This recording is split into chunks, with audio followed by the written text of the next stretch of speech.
All right, we back. Just a second, family. Try my screen real quick. Uh,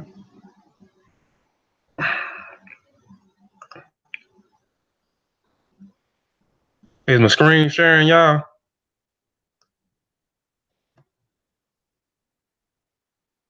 Is my Two. screen sharing? Okay.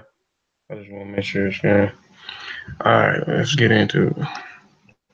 Man in the full knowledge of himself is a superb and supreme creature of creation. When man becomes possessor of the knowledge of himself, he becomes master of his environment, the captain of his own ship, the director of his own destiny, the accomplisher of his own ends.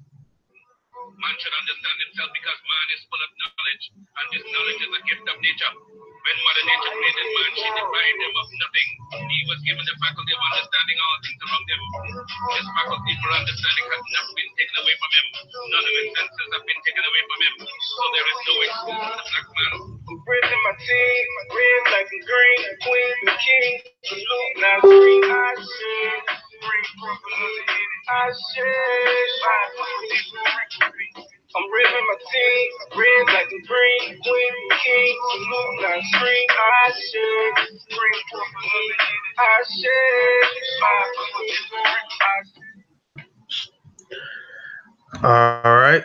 Again, ETM Hotep, Dual Duau, Dual Aku, Dual Netcher, Fatmu Alafie, Fatmu Iwa Pele, E Gungun Majube Iba E Gungun Kiki Gungun. I always have to give honor and praises to the ancestors because again, without the ancestors, we wouldn't be here. Forgot to read it. My Hotel Dino suit on the last show. But today we're gonna honor Dick Gregory. So we're gonna do a Hotel Dino suit. Dick Gregory, for those that may not know who Dick Gregory was, his real name was Richard Clay Drayton. He was an African American comedian. He was a civil rights activist, a social critique writer, conspiracy theorist, entrepreneur, and etc. etc. He was also a comedian. Great man. He has a bunch of thought-provoking information on YouTube. Look the brother up. At the top, I have the sesh. In the middle, I have the transliteration, and at the bottom, I have the translation. So, Sister Emmy Cat, is going to read the transliteration and the translation. All right. So this is the offering formula.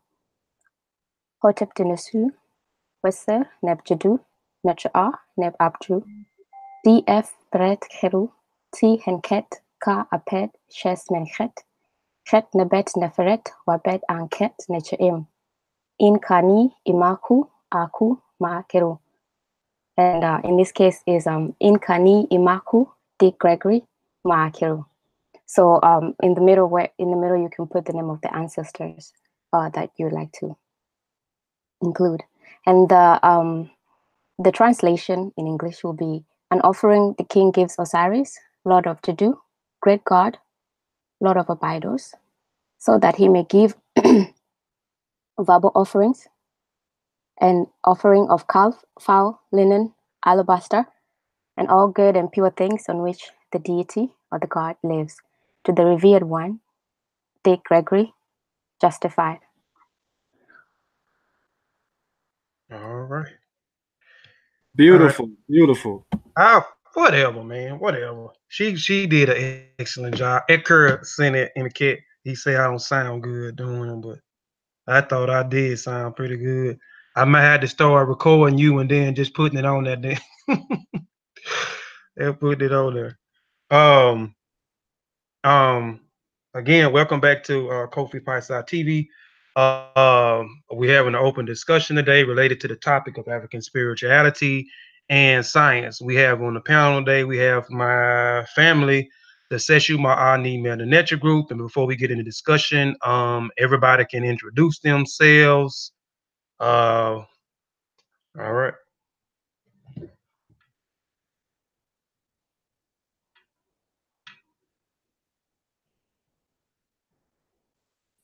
It never fails. It's a dead silence after you say that. So I go first. I was trying to see if it was just me. But yeah, okay. So this is your brother Wujaum and Ib Maat. Say ETM Hotep to those who are watching. and Hotep to the panel. Both my brothers and sisters on the panel. ETM Hotel, welcome in peace. This is your brother Damian Damo Everly. Welcome. Good to be with my family again and say welcome to everybody to the discussion. Uh-oh, you know it's gonna be snowing early this year, boy. Damo. Woo! Damo came out. ETM Hotep, Seni Jehuti Ma'at. Like to say peace to the Seshew family and for those watching.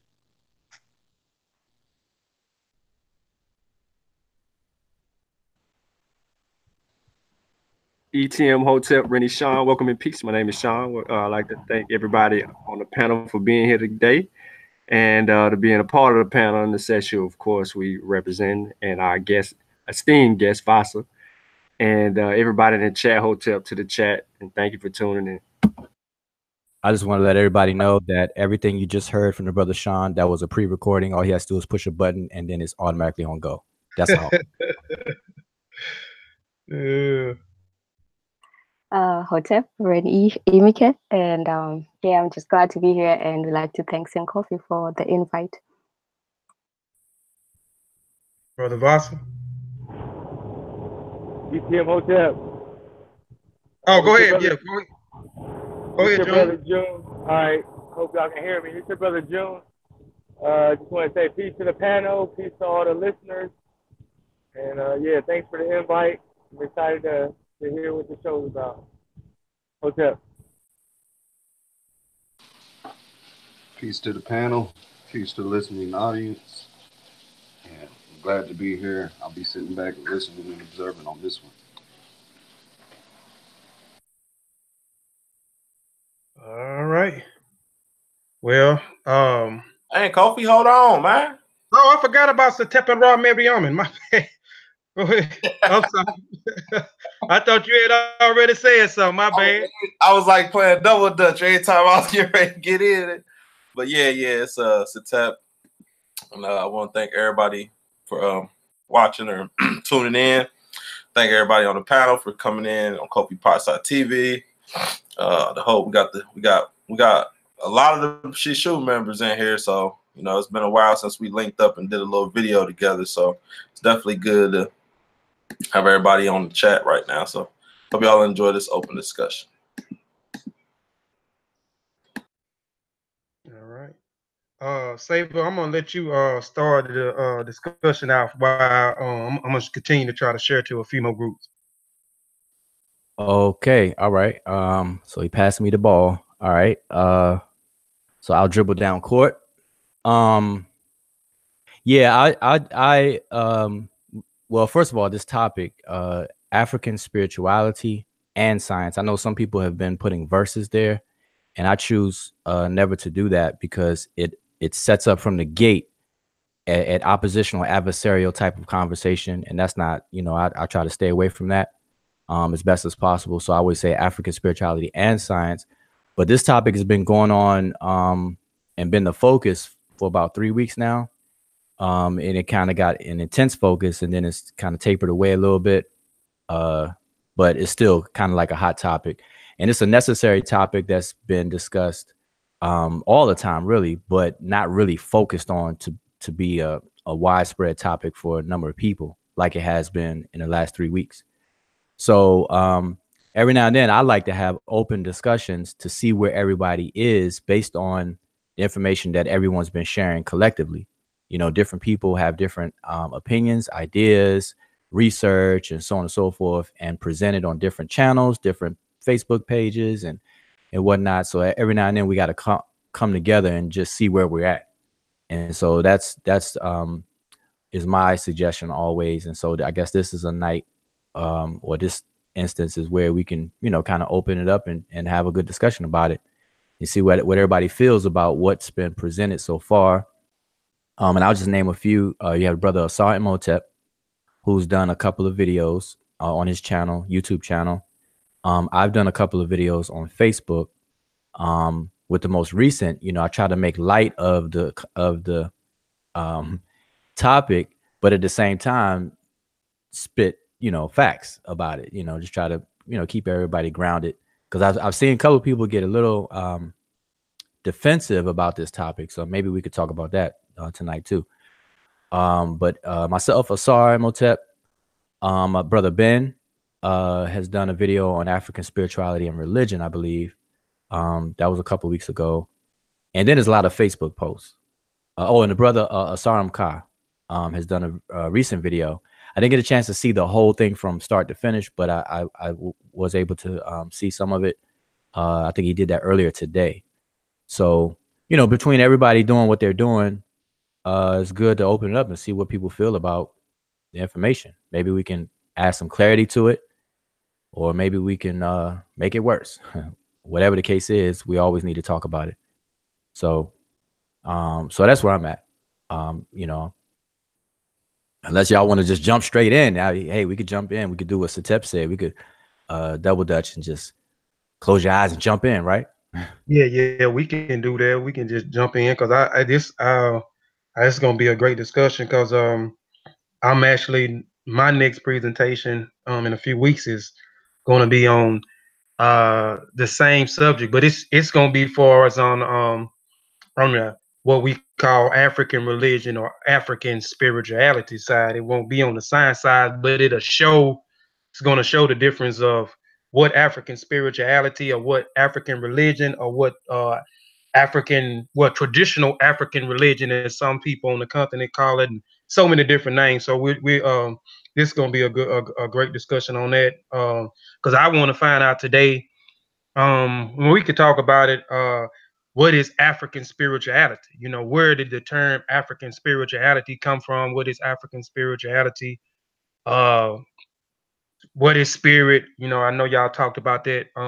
You, brother Sam, Imhotep, and you talked about that recently. Spirit. What is energy? Religion. What is religion? Is religion and spirituality the same thing? So we can kind of talk about some of those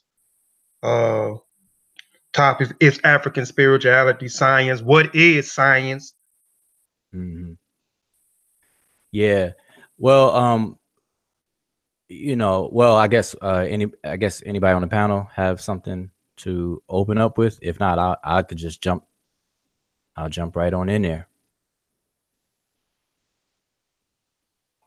Yeah, you can just jump in. I think it would be good to define what spirituality is and what science is, so we have a clear direction of the conversation.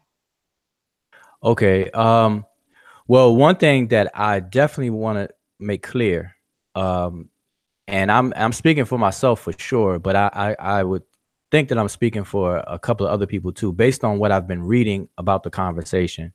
And so what I've seen that's transpired is that when this topic has come up and the statement is made that African spirituality is not science, that statement right there, people are taking it as if somebody's saying that because African spirituality is not science, therefore African spirituality is a joke. It's BS. It's pseudo. It's, to demonize it. So some people are taking that statement as if it's a shot or to demonize African spirituality, or to even disrespect the practitioners on the continent or in the diaspora.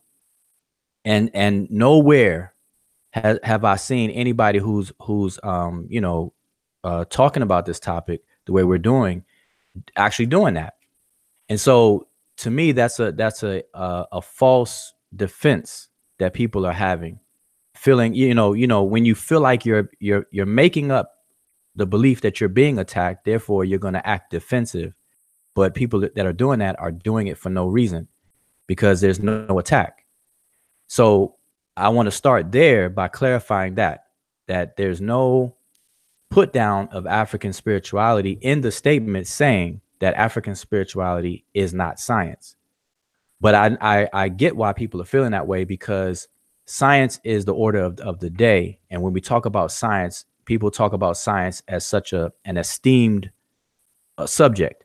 And so when we say African spirituality is not science, by default, your mind goes down the road of, okay, well, if science is all that, and you're saying African spirituality is not science, then you're trying to say African spirituality is not all that.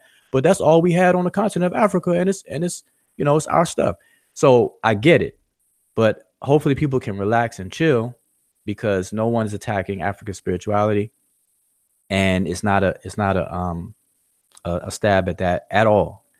But it's a statement of fact that African spirituality is not science. The same way I would say math is not science. It's just not.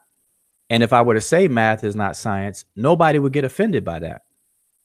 Why? Because people don't have an emotional tie to math like that.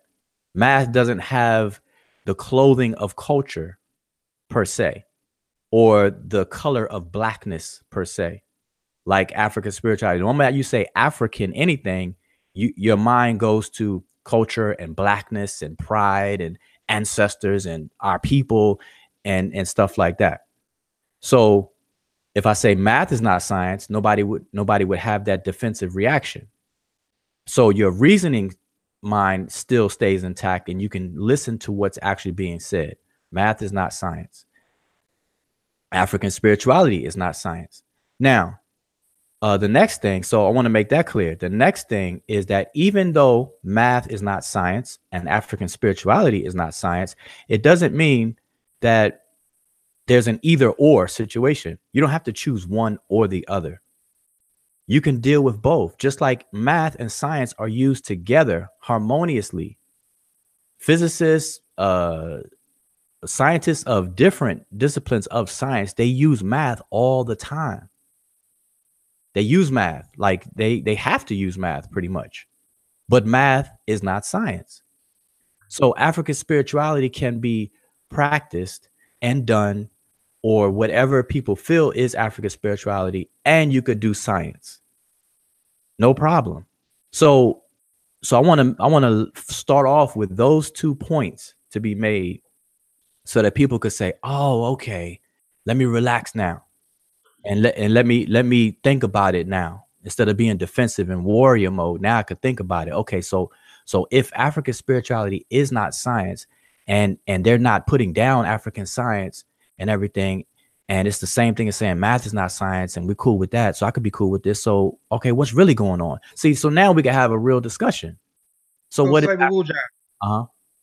So where did this come from? Then the African, you know, this whole thing about African spirituality versus science and the discussion that you and Asar Imhotep been having discussion about science.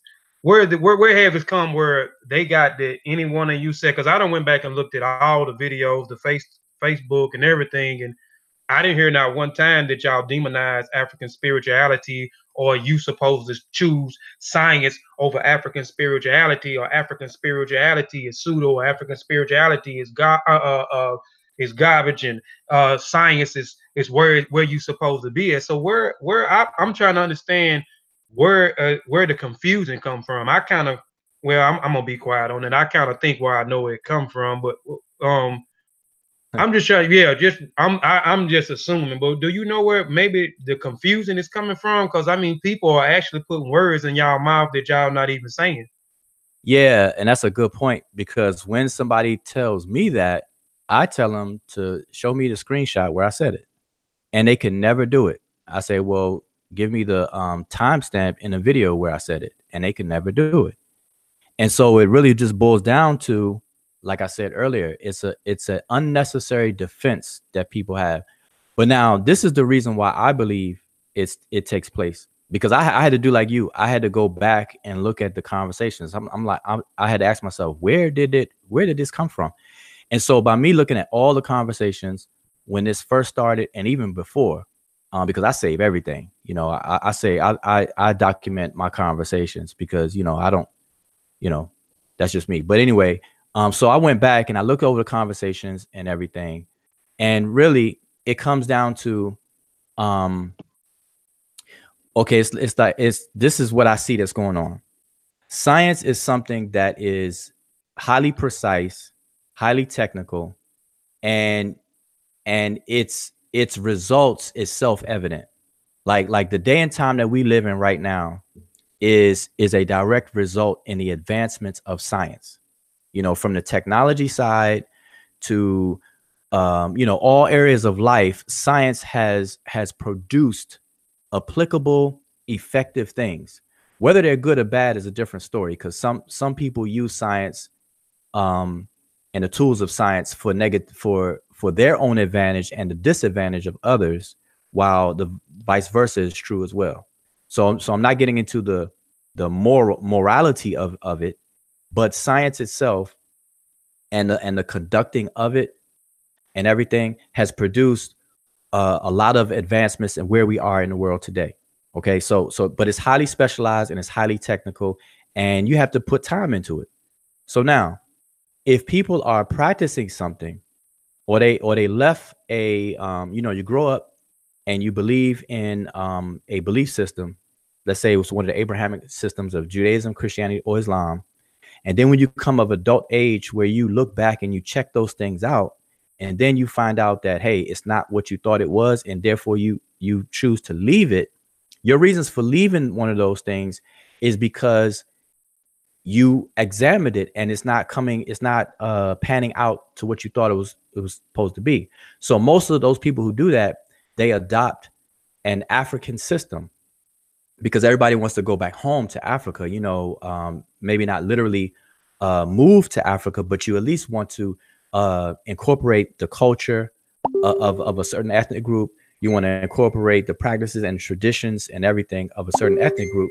So people are will seek out and adopt and become initiates and practitioners of African traditional religions.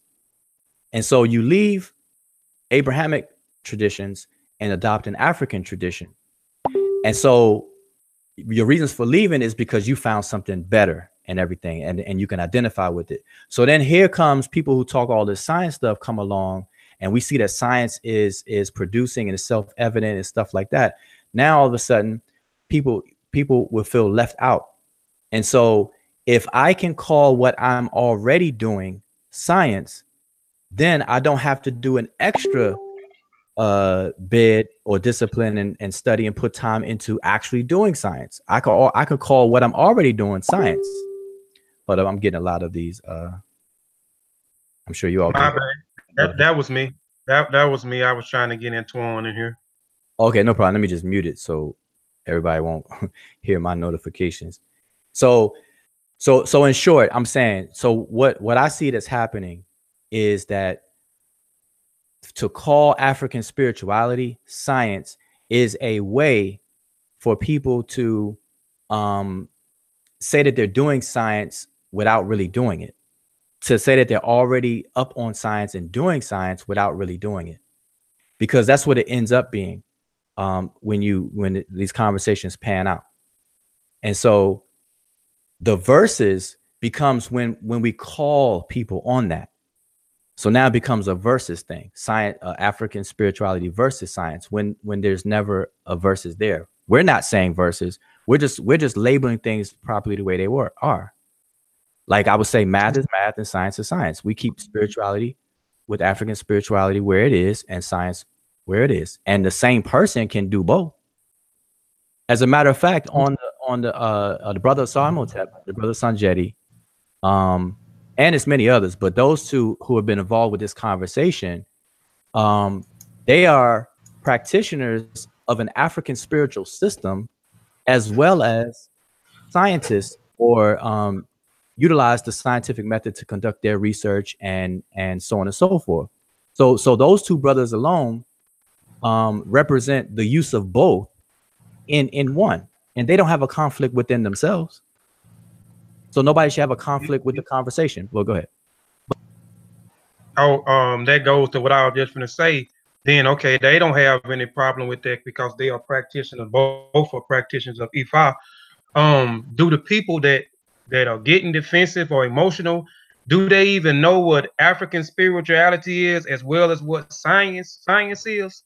Because I think if they knew exactly the how and the why African spiritual, or what we call an African spirituality, is I don't think they would be offended and be so emotional or make claims that African spirituality is science as well. Yeah, well, that is the heart of the problem. That's the big hurdle that we have to get over, and that's why the brother Asari Imhotep slowed the conversation way down and started to define these terms. So if you notice on his presentation, he defined what Africans are trying to describe when they're using the word spiritual, spirituality, and spirit. And so he quoted several different authors in his presentation that are from the continent, that are practitioners and so on, and happen to be scholars. And so he ran down a list of their views. And so and so and then he defined what science was, um, all in the same presentation. And so what it comes down to is that in these conversations, that's the problem. People are really not aware of what science really is. And when it comes to spirituality, that is very, very vague. And I did an experiment on Facebook. I asked a question. I put a post up.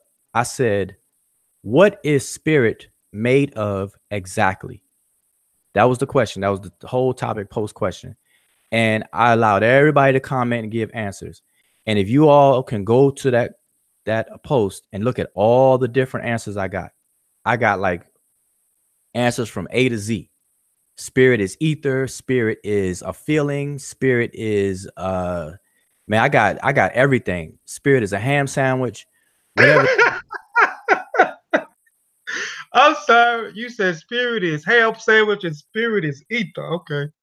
Listen, you could go to the post and you'll see all these different answers. And I asked the question. See, I like asking questions because I don't want to assume. And plus, when you're trying to clarify and narrow things down, you don't want to assume. So I asked the question and I got a lot of answers. I think it's like 100 comments, about 70 different answers from different people, wherever the case is. And so it's all over the place. My point is that the whole topic of spirit, spiritual, and spirituality is just a big ocean of ambiguity. Everybody got their own idea or meaning about what is spiritual and what's spirituality. And science cannot and does not operate that way. Science is very precise. Science gives definition to its words, and it shapes the scope of research and conversations. And so this is the level we have to bring spirituality to have a meaningful discussion about it. So we asked the question, what is spirit? I said, what is spirit made of exactly? And that's so the idea is that people really don't know what it means because everybody has it depends on who you talk to. I could talk to you and ask you what spirit is. Like we're coming up on Christmas in a few months, right? And you hear people will say, oh man, I love the Christmas spirit. I love the Christmas spirit. Okay, so how are they using the word spirit when they say I love the Christmas spirit? You see, so people are using the word spirit and tossing it around in multiple different ways. So we slowed the conversation down and defined it. And I made it very, very simple. I show the etymology of the word. And even with that, people think that etymology is just the old meaning of a word, but etymology is the entire history of a word. So you can see how the word was coined and the circumstances of how it was coined, and then how the meaning takes shape and nuances are added through time. And so spirit, I defined it, came from the Latin speaker spiritus, which means breath of wind. And so I go all the way back there and bring it up to today.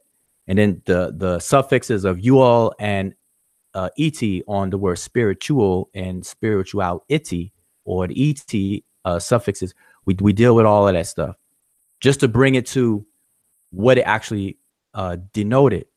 And then we discuss all the different connotations that people are using as and everything, and where it veered off. Where did it get off course, if it got off course? And then we compare it to science. So that's what we've done, and that's part of the conversation. But we can't really get in deep because people are being defensive. about it. And so that's what I want to stress tonight, those 2 points. If we could lose the defensiveness, then I think we have a real good dialogue about the subject, and we'll find out really what's going on. So Saber, because Kofi didn't want to say it, so I'm gonna ask. Do you think that the topic gets lost when we allow other people to communicate, or like he said, not only put words in people's mouths, but push something that hasn't been said to the public, whereas these people are not studying they're not studying African spirituality, and they're really not studying science. They may try to promote things as science, but they don't understand what science is and what it does. They just kind of hide behind that veil to not really want to study any African traditional cultures. Do you think that these people are influencing the negative feedback or this defensive approach from those who have taken offense to the information that has come out? Yeah, I think that's a very good point, because on and I don't like to put it this way, but on both sides of the conversation, you have people on both sides of the conversation that are instigating the defensiveness of the conversation.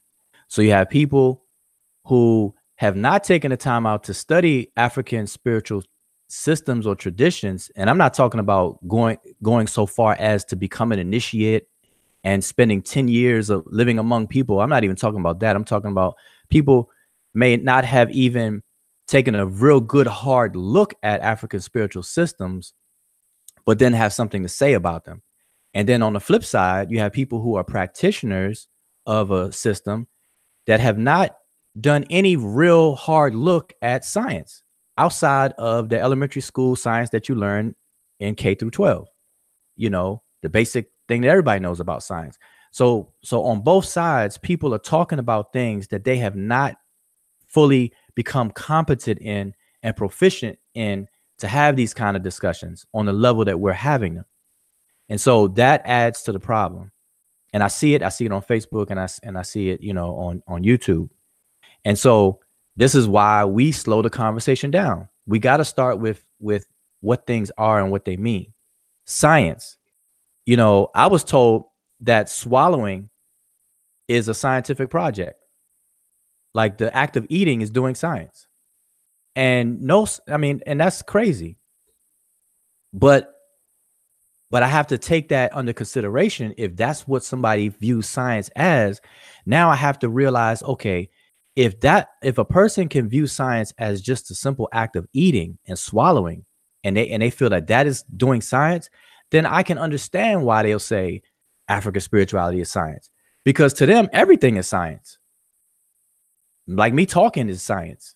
Me swallowing every time, I swallow is science, or whatever in their eyes. So part of this conversation is to understand where people's views are, but then kind of bring them into what it should be and supposed to be. Science is not that.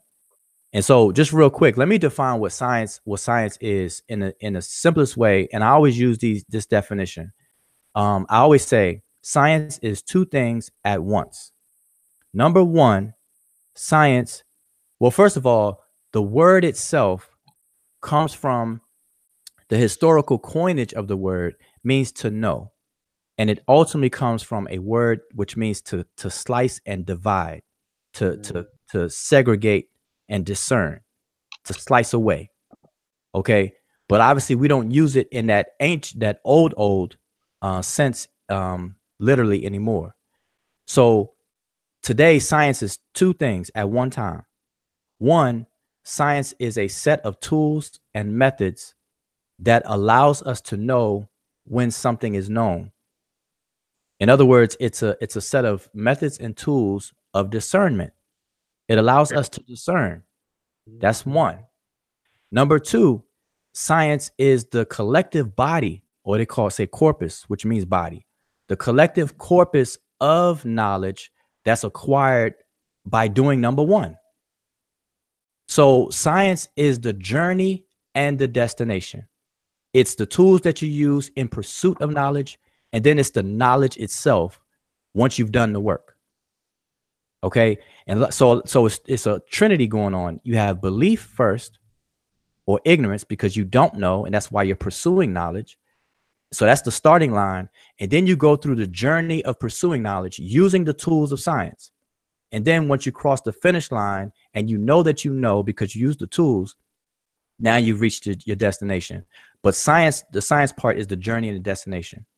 That's what science is. And science is the domain of evidence and experimentation and testing. Mathematics is the domain of proof and logic. So remember, we got proof and logic that falls under mathematics. Evidence and testing falls under science. That's what science is.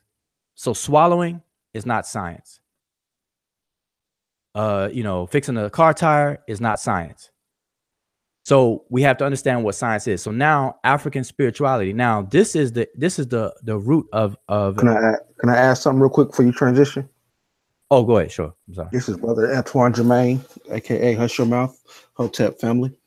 I just want to add, because you said the person. Can you guys hear me? Yeah, we can hear you good. Okay, cool. I just wanted to add, because you said the person stated that the process of swallowing is science. I can kind of understand where the confusion comes from, because these processes that we learn about them in our science class as a youth. So you might learn about how the tendons pull the muscles, or how the esophagus works in your science class in school. So based on that, since I learned in school in my science class the process of digestion, then I automatically assume that falls in the category of science. So that may be adding to the misconception as well. Well, like I said, if that's the case, see, I understand, but it's just not correct. But I understand it, and let's just say that's the case.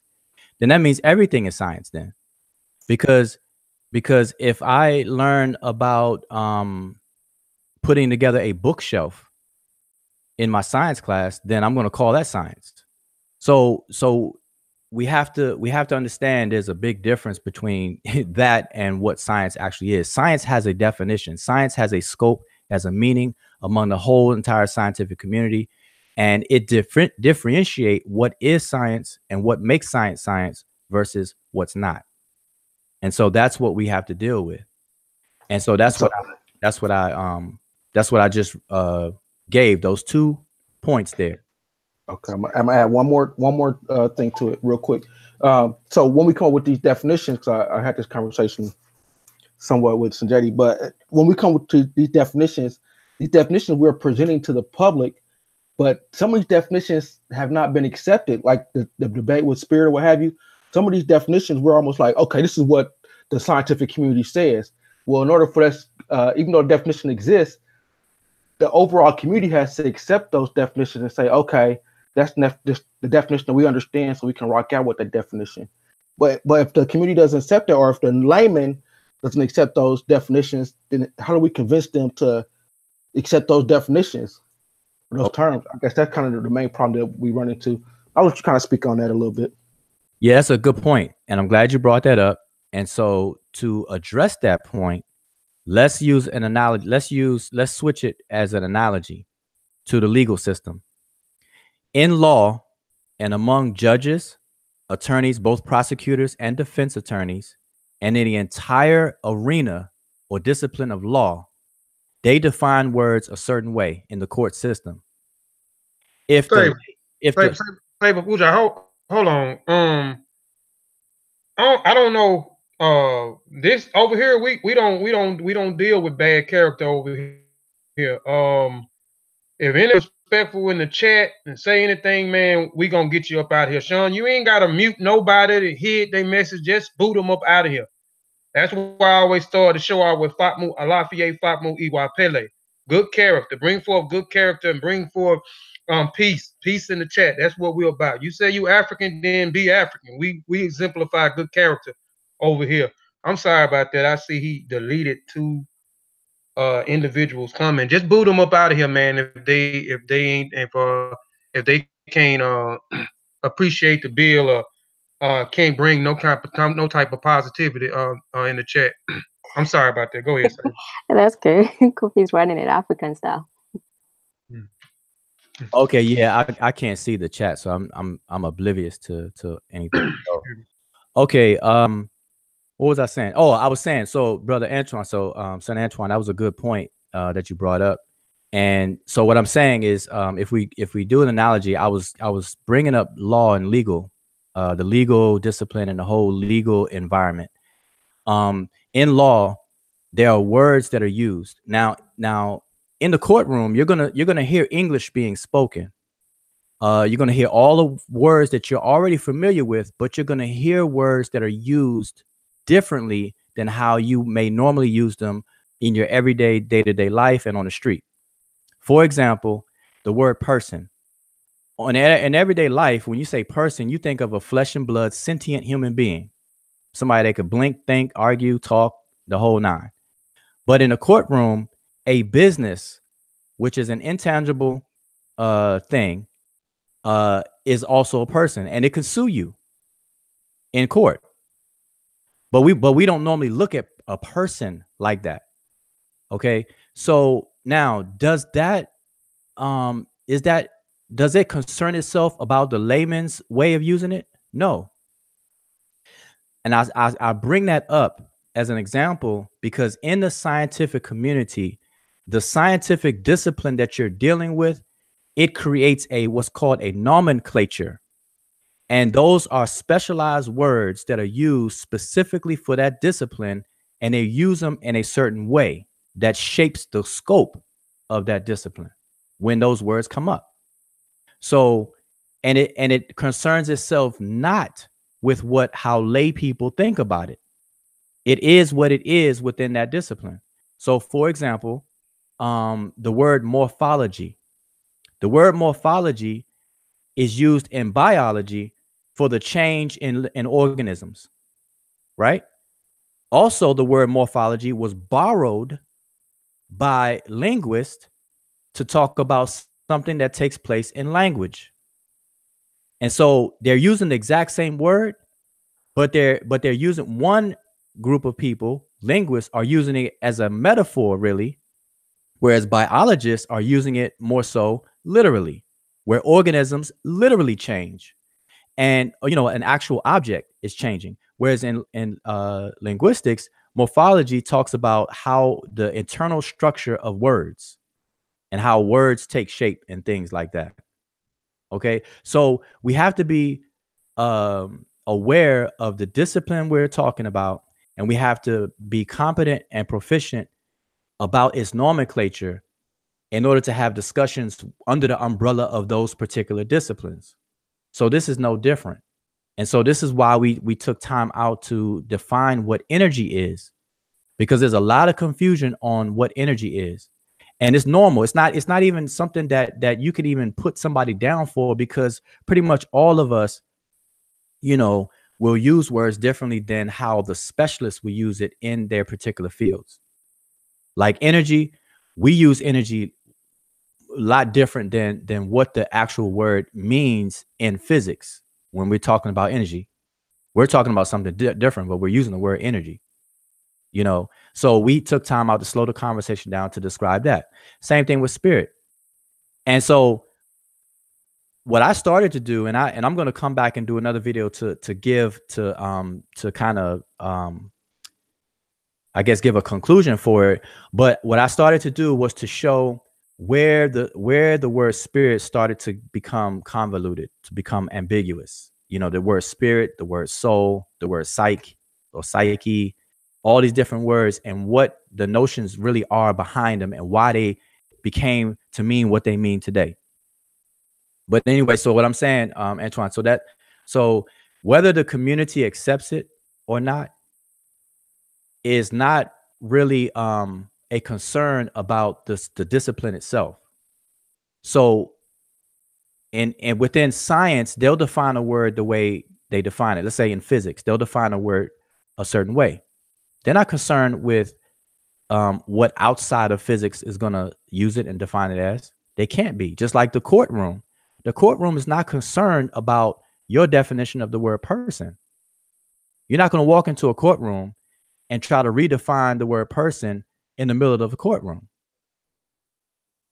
So I say that to say that's how it is, and people have to understand that this is how things work. And it's called nomenclature. Nomenclature is a specialized use of words within a particular discipline.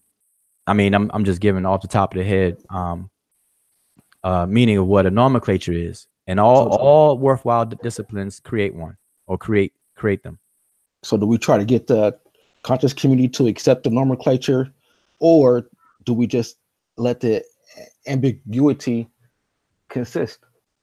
No, the first one. We have to educate everybody on the nomenclature, and that's exactly what we're doing. That's why we define what energy is. Energy is the calculation or measurement of the ability to do work. That's what energy is in physics, in science. That's what energy is. Energy is a property of matter. And so people are misusing it. It's like saying height. Then that's the example we give. It's like saying, so like, how tall are you, Antoine? 6'2". Okay, so your height is 6'2". So you calculated your height, and your height is 6'2". And so that's what energy is. You calculate the ability to do work.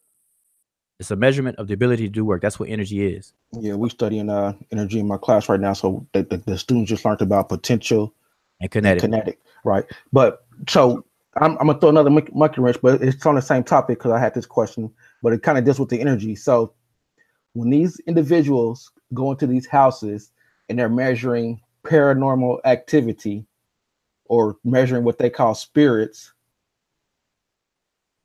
is that energy? Is that spirit, or is that just pseudo? I mean, well, you have to be on a case-by-case basis, because, and I only say that because you have a lot of commercialized fake stuff that goes on in that area of paranormal activity. You got TV shows. You have TV shows that are admittedly fictional and science fiction. Then you have TV shows that are designed as documentaries to give the appearance of being science when it's not really science. And you got to look at the fine print, or you got to track down the director and look on his info bio, and then you'll find it being admitted that was really, whatever the case is. So even with that, we got to be careful, and we got to go on a case-by-case basis. So, but anything that somebody's measuring, that's dealing with science. Because if something is measurable, therefore you have to, you can you can go on your scientific journey by experimenting and looking at the evidence, creating a hypothesis, creating predictions, and then testing those predictions and going through the whole scientific gambit with whatever it is that you're doing. Then you can call that science.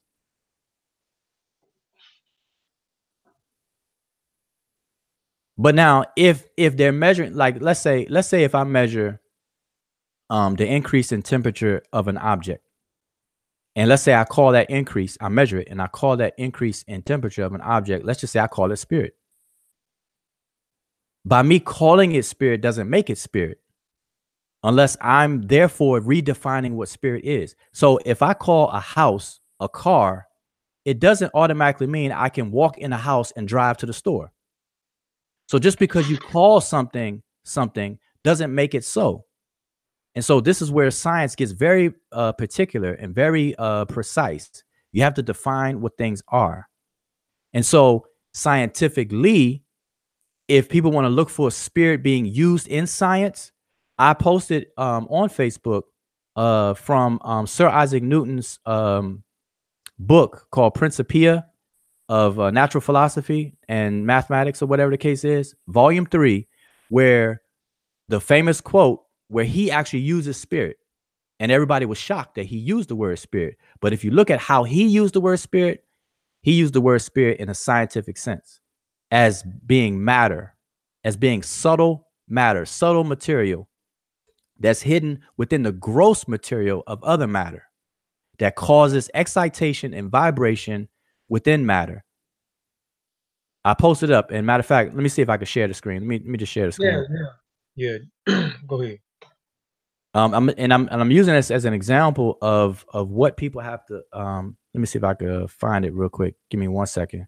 I'll just share it. I'm wondering if Sir Isaac Newton's definition or use of the word spirit matches up with Aku. Matches up with or the word Aku. Yeah, we're gonna have to go back and break all that down now. Well, but this is part of the process. See, this is the work that has to be done, not the fussing and fighting and everybody getting defensive. This is the kind of conversations that need to be had, and this is how they should unfold. But can y'all see? Can y'all see it on my screen? Yeah. Say before you do you what? So, all right. My thing is the conversation. Okay, when the conversations first started, I did get upset about the conversation. It wasn't really about the conversation. It was about the group of people that wasn't well studied or in depth on either subject matter.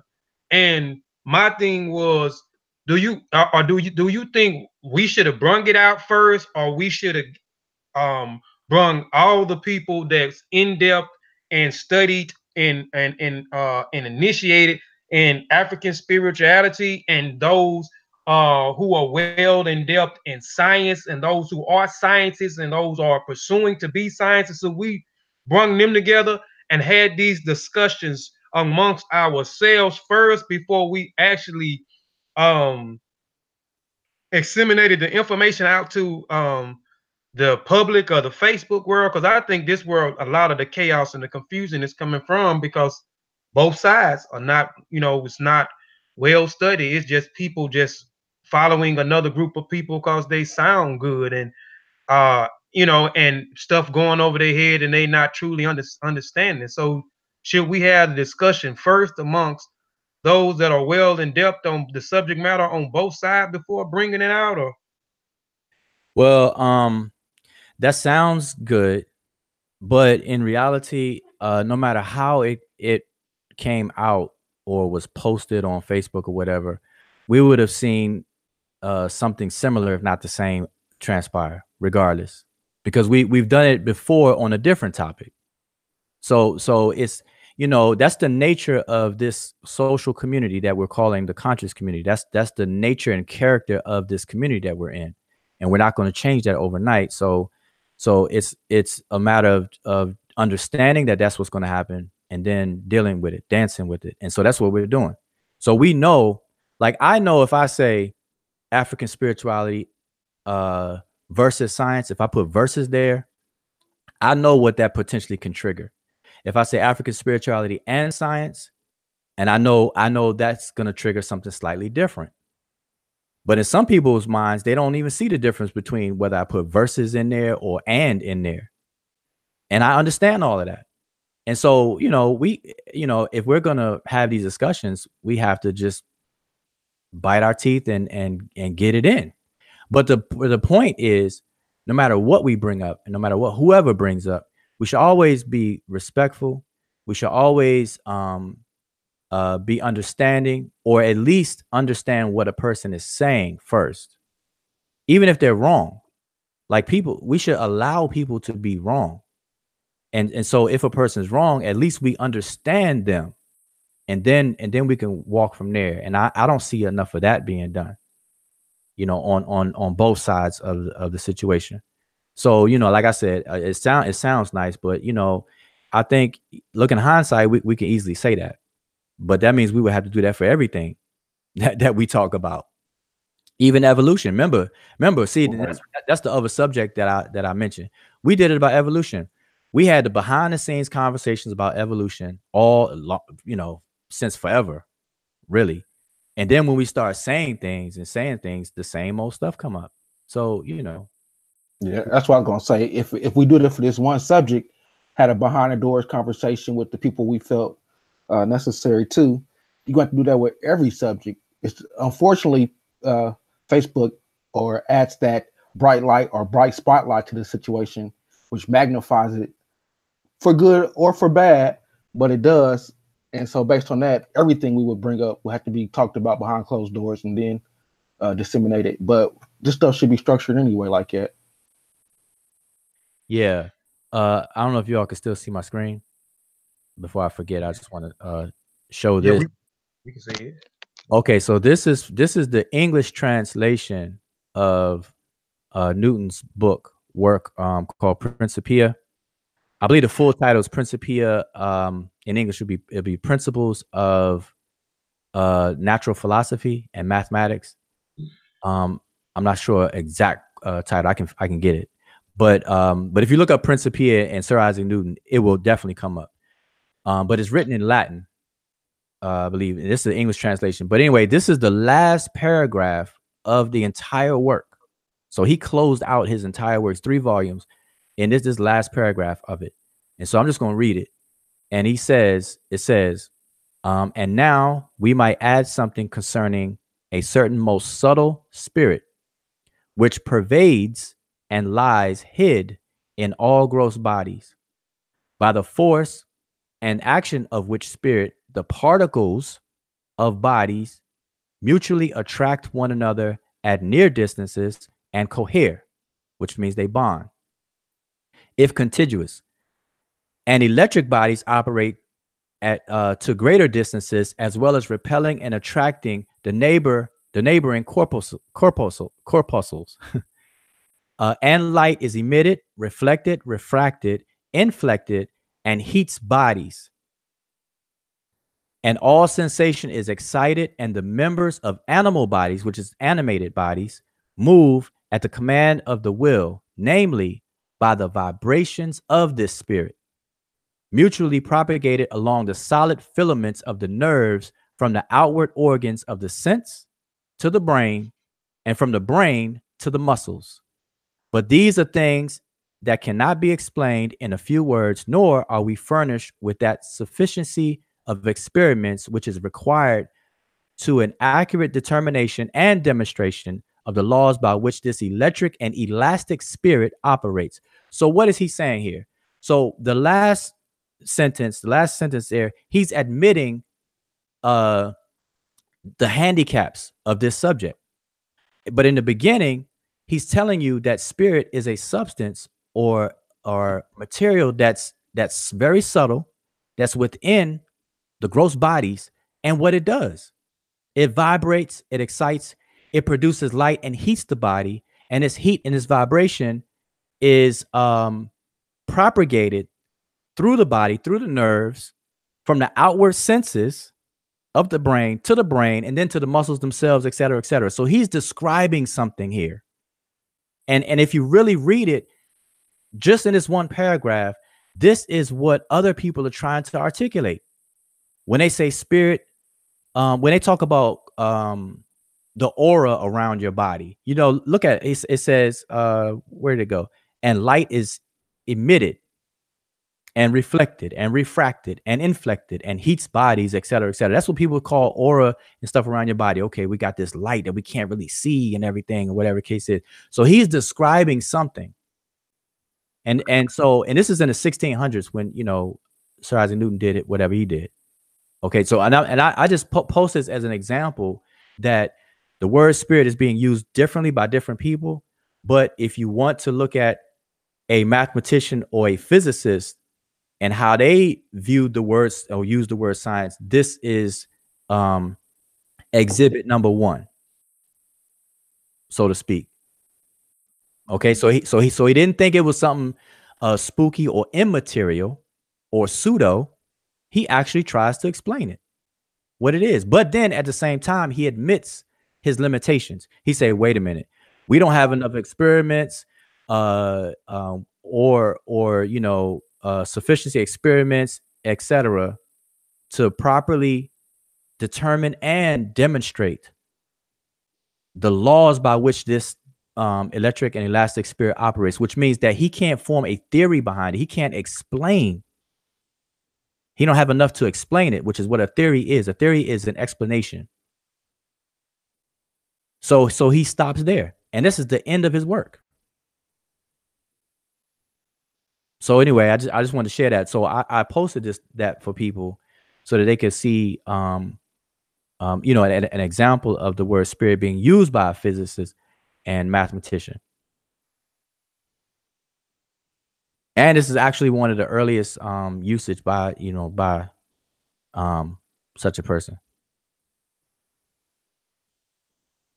It also looks like he's stating that your spirit mutually propagated along the solid filaments of the nerve to the brain and then to the muscles. So basically, like your spirit can be responsible for your movement or your behavior. Okay, and so from this one paragraph, you could see how things branch out on the line of psychology, and then you can see how it branches out in what people are trying to describe as energy. And so this is part of the conversation. And so if you look at the videos, the Facebook videos I've done, I address both lanes, the lane of the energy lane and the psychology lane, the psych. I know that with the conversations that are going on, like we've said, I think most of the confusion they come about because of nomenclature and people not knowing how these words are used. Even when we say African spirituality, and you go through different African spiritual systems and you find differences. So for even us to even have an African spirituality and have it as a science or be approached, with the same rigor as science, then we also within that field also there has to be an agreement in the nomenclature. And I know that you did an article, I think 2 years ago, where you talked about it and pretty much kind of foresaw, the issues that we have right now. And this is like, you're talking about how we need to approach African or spirituality as a whole, and that we need to, afford it the same rigor, the same intellect, precision, and rigor that we give to the sciences. And I think that's what really is lacking in this sense. And it's not a question of whether it is a science, but even if we're going to practice African spirituality, we should also just approach it with the same rigor that we do with the sciences. And I think we'll be at a much better place. And that's, I think, where the conversation needs to be directed towards. And, trying to figure out what it is with the African spirituality. Have those people who are efficient in that or professionals in that actually take on that job instead of actually arguing about is it a science or not, because what is science is actually understood, and you cannot just by the snap of a finger turn something into science. So that is impossible. So it's better to actually spend the energies into figuring out what African spirituality is and how we can approach it with the same kind of rigor. And I just wanted to hear your opinion on that. Yeah, well, then that's another reason why I'm doing a 3-part video, because just through the conversations, I'm gonna let you speak, Asaba, is people don't know what African spirituality is, and African spirituality is a phrase that was coined over here. You don't hear them use the word African spirituality over there. We just use that. Am I still on? Okay, I thought I had exit off the whole You show. good, bro? Yeah, keep speaking, bro.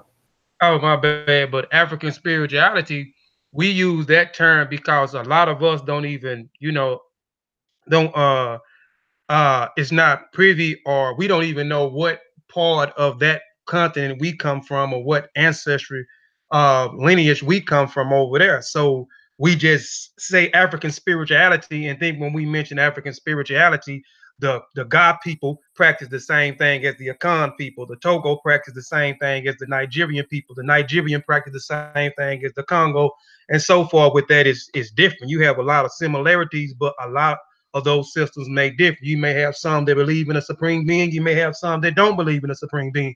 You may have some believe that the ancestors have the same type of power as the deities have. You have some that say that the ancestors doesn't have the same power as the deities and the supreme. Some say that you can't communicate through the ancestors to the creator. So there's a different. So we just don't understand what African spirituality or what those indigenous systems are. So we have to go through and comb through find what is African spirituality, where African spirituality come from, what did they use, the terms they use, and what was those types of practices, and why and how did they come up with these different things. So I'm going to go through so many different groups, but I'm also going to explain through the first part of it, giving definitions of terms, and also walking them through the beginning of where these concepts come from and why did they come up with these concepts in the beginning. And you can determine from just why they did certain things, was it a belief system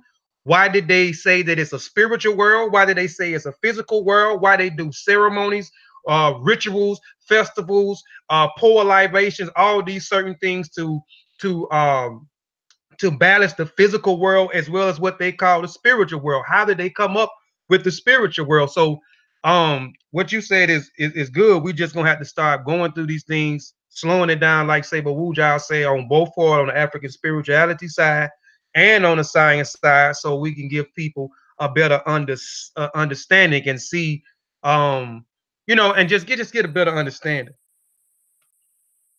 Well, that's an excellent point, and you pretty much hit it on the head. And that's why it's necessary to slow the conversation all the way down. Because the important point that you made is that the phrase African spirituality is not something that is indigenous to the ethnic groups on the continent. So we have to look at it this way, and this is what we've been saying. This is what I know the brother Saramotep has said this. I've heard him say it, and I've said it. Is that the issue is a couple of issues, but one of the main issue here is not really an issue of the content of this conversation. It's more so an issue of communication. There's a problem in communication. So we have African practitioners who are initiates, and some of them even in some kind of priesthood within their respective tradition, who become scholars and who write books, and then they explain what their tradition is about within books. And so the question is, now, of course, they're human beings. They could be wrong. Just because you're a practitioner does not make you all wise, right, and exact and infallible. And to think of it that way, you'll be committing, and to use it that way, you'll be committing a logical fallacy of appealing to authority. Because so-and-so says, then it must be true. No, it doesn't work that way. Science doesn't work that way.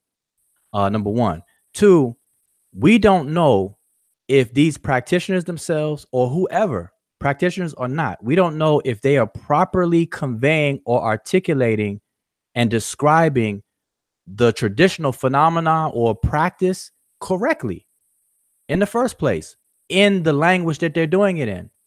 So we know that Africans speak various different African languages, and all these different African, traditions are conveyed and practiced and done within their respective African languages with their own understandings and so on and so forth. So the question, the real slowed down question is that being properly moved over into the target language of English for an English speaking audience and for our understanding?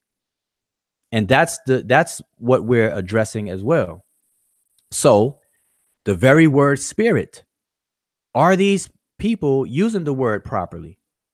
Or can it be a better word? Can we find a better description of what they're trying to describe? A better word to properly describe what they're trying to describe.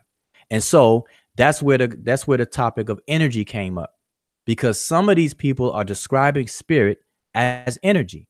And for those people who do that, now we have to identify what energy is. And we know that energy is not a substance. It's not material. It is a measurement of the ability to do work, and it's expressed in joules. And so if spirit is that, then that can't affect anything, because that's like saying height. That's like saying you're going to go out in the world, in nature, and find height, and you're going to call on height to help you and to do this and to do that. Nobody would do that. Nobody would think like that. So that's the same thing about energy. Energy is a calculation or a measurement of the ability to do work. And so once we lay that out, now the person who tried to describe what they're describing in their tradition, and they use the word spirit and equate it to energy, now they can take a step back and go back to the drawing board and be like, okay, wait a minute, let me find a different word, because that's not quite what I'm trying to explain. I'm not trying to explain that. See, it's not that what Africans are doing is pseudo or garbage. It's an issue of, is it being articulated very well? And the answer has been no, it hasn't. It's caused confusion. And so we are going back to the drawing board saying, wait a minute, we're going to have to slow things down and re-examine all this stuff. It's not to discredit those people who are trying to explain it, or at least what they're doing, but it's in how it's being articulated. So spirituality, the very word spirituality, doesn't even hint to science at all. Even the construction of the word itself is not scientifically related at all. If y'all understand what I'm saying, like when you look at scientific disciplines, the words and labels chosen to identify it are scientifically related.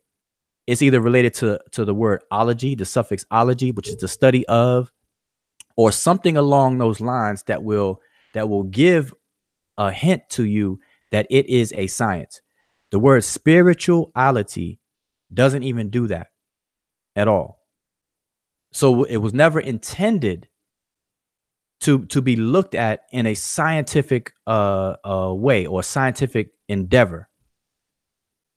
You understand? So that's where we're at. We're like, okay, wait a minute, let's slow things down. So now, if you want to make spirituality, if you want to discuss spirituality on a level of a science, we're going to have to be very precise with what it is we're describing. So is spirit energy?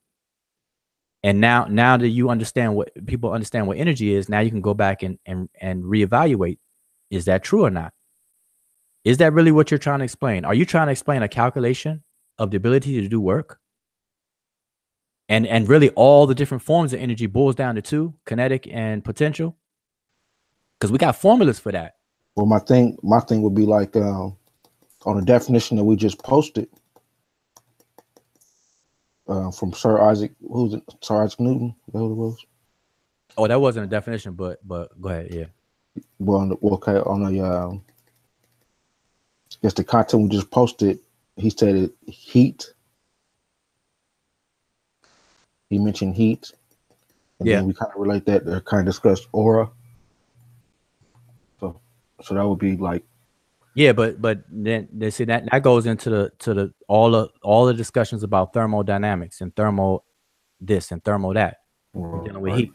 And so heat, energy.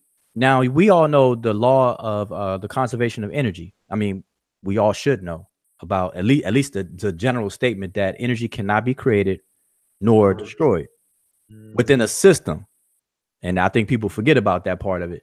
But so if that's true, and this is what the law of thermodynamics dictates as an axiom, then so what happens if energy is just a calculation or measurement of the ability to do work? Then what's going on is that energy is changing form. So it goes from potential to kinetic, back to potential. You have thermal. You have all these different sub descriptions depending on what you're describing. We have new labels for them. You have muscular energy. They'll from things with caloric energy. All these different things that we'll describe, but it boils down to the two. And so it changes form, but it doesn't create matter. Energy is a property of matter as well as mass. And so just these things we have to go back to the drawing board and understand. And so is what the Africans describing matching up to that? And if it is, then it is. But at least we have to give everybody a chance to evaluate it, if that's the case or not. We can't just loosely use these words and hope to hit the mark. We got to precisely hit the mark. So if they're not, if to an African of any ethnic group, let's just pick one for right now. Kofi, pick a group. I don't want to be vague. Let's just pick a group. So I'm saying name an African ethnic group. The Akan. Okay, so to the Akan, in their tradition, in their culture, in their pursuit of knowledge, in their body and corpus of knowledge, if they are describing and they use the word spirit, if they're using spirit to describe the calculation of the ability to do work, then that's what, then they could say spirit is energy. But if they're not, then they have to choose something else to describe it. And so the question is that what they're describing? Like, okay, for example, Inyame is a quote unquote deity in the Akan tradition, correct? Yes, he's the supreme deity. Okay, is Inyame ever equated to energy? Not that I know of. They hadn't equated him to energy. Okay, so my point for bringing it up is that if they don't, then they don't. So what would Inyame be equated to? Because I've actually seen that it has, but I don't know if it's like from, you know, any type of authority on it. Oh, like I said, I mean, it may be, but like I said, I haven't seen them equate Inyame to energy. But I mean, it they may have. Okay. But okay, so the thing is, let's just say if Inyame is equated to energy, or whatever deity is equated to energy, then do they mean that Inyame is equated to a calculation of the ability to do work? That's my point. That's what will allow us to ask that question.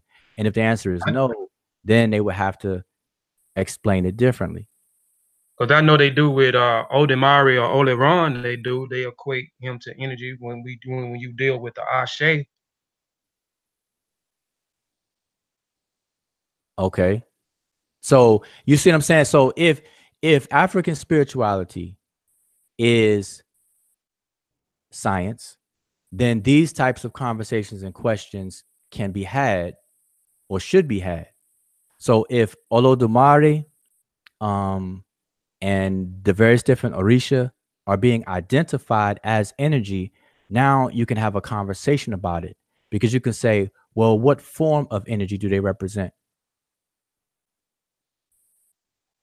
And because energy is a property of matter, what is Olodumare a property of? What is the matter called that Olodumare is a property of if he's energy? You see what I'm saying? So that's the kind of detail we can get and ask if we're going to call this a science. And so the difference between African spirituality and science, which is what makes them not the same, is that both of them are in pursuit of knowledge. And so it's a different approach to the pursuit of knowledge through spiritual traditions and systems. In most spiritual traditional systems, people seek knowledge through revelation, be it divination or some form of some act similar to divination. They're either going to consult an ancestor, a deity, an angel, or whatever the case is, to receive answers to questions or whatever the case is. That's how knowledge is sought. In science, knowledge is pursued through evidence and testing and falsification. So these are two different approaches to gaining knowledge. And one is different than the other. Therefore, one is not the same as the other. Now, both pursue knowledge through objectivity. Because in the African spiritual traditions, the reason why they're even going to a god or a deity or an ancestor or an angel or whatever the case is because of the belief that these gods, deities, angels, etc., are always right, or they can be unbiased and impartial and be objective in their answers to solve problems in the community. And in science, they always try to have an emerging truth through objectivity by having these tests and the evidence and testing over and over and over again, applying all that rigor to reach an objective truth. And so both of them are pursuing objectivity in their results, but they go about it in a different way. Therefore, one is not the same as the other. There were some good examples you just made too. So African spirituality is not science, but for us to say that is not a put down. That's all people have to understand. It's just a different way to pursue knowledge. Science, you falsify, so you check. You can't fact check a spirit. How do you look trying to check behind God? I mean, even in the Christian mind, God is always right. That's why even when people who are followers of the Abrahamic traditions, even when disasters happen, they will still thank God. They say God knows all things. Glory be to God. All that. Somebody gets killed in an accident, one person survived, one person dies, they'll still thank God. They'll say, well, must have been that person's time to go, because God can never be wrong. And who he sends can't be wrong, and blah, blah, blah, you know? the only time that stuff gets a little muddy is when you get to the prophets. But in the hierarchy from God to his angels, then to the prophets, and then to regular men and women, on that ladder of chain, God is always right. The angels don't have no free will. They do the will of God. And then when you get to the prophets, that's when it gets a little foggy. You know, David, yeah. You asked a question about Inyame earlier in a presentation that I did the other day. One of the sources that I use in the Way of the Elders, they refer to Inyame as an energy. On my screen, on my slide, I actually have a paragraph from it being explained and dealing with the actual force. It says, in every village, we take special care in the construction of our own sacred living spaces. Every land has an owner, a spirit whom we must befriend if we want to move into its space. We must always make a sacrifice of a goat or a sheep where we wish to build our house. The inyame of the blood of the animal serves as a powerful foundation on which we may construct our dwelling and brings peace between ourselves and the spirits. Some areas of land require more sacrifice than others, as there may reside a stubborn spirit or spirits who require more appeasing to move from their space. Sometimes the spirit may choose to continue to reside peacefully at the location and provide blessing and protection for the new inhabitants. Says spirit. Okay, so now notice that even in what you read, and this goes back to the point that I made not too long ago. The question is, whoever wrote that, they could be a practitioner themselves, they could be a high priest of their respective tradition and the whole nine.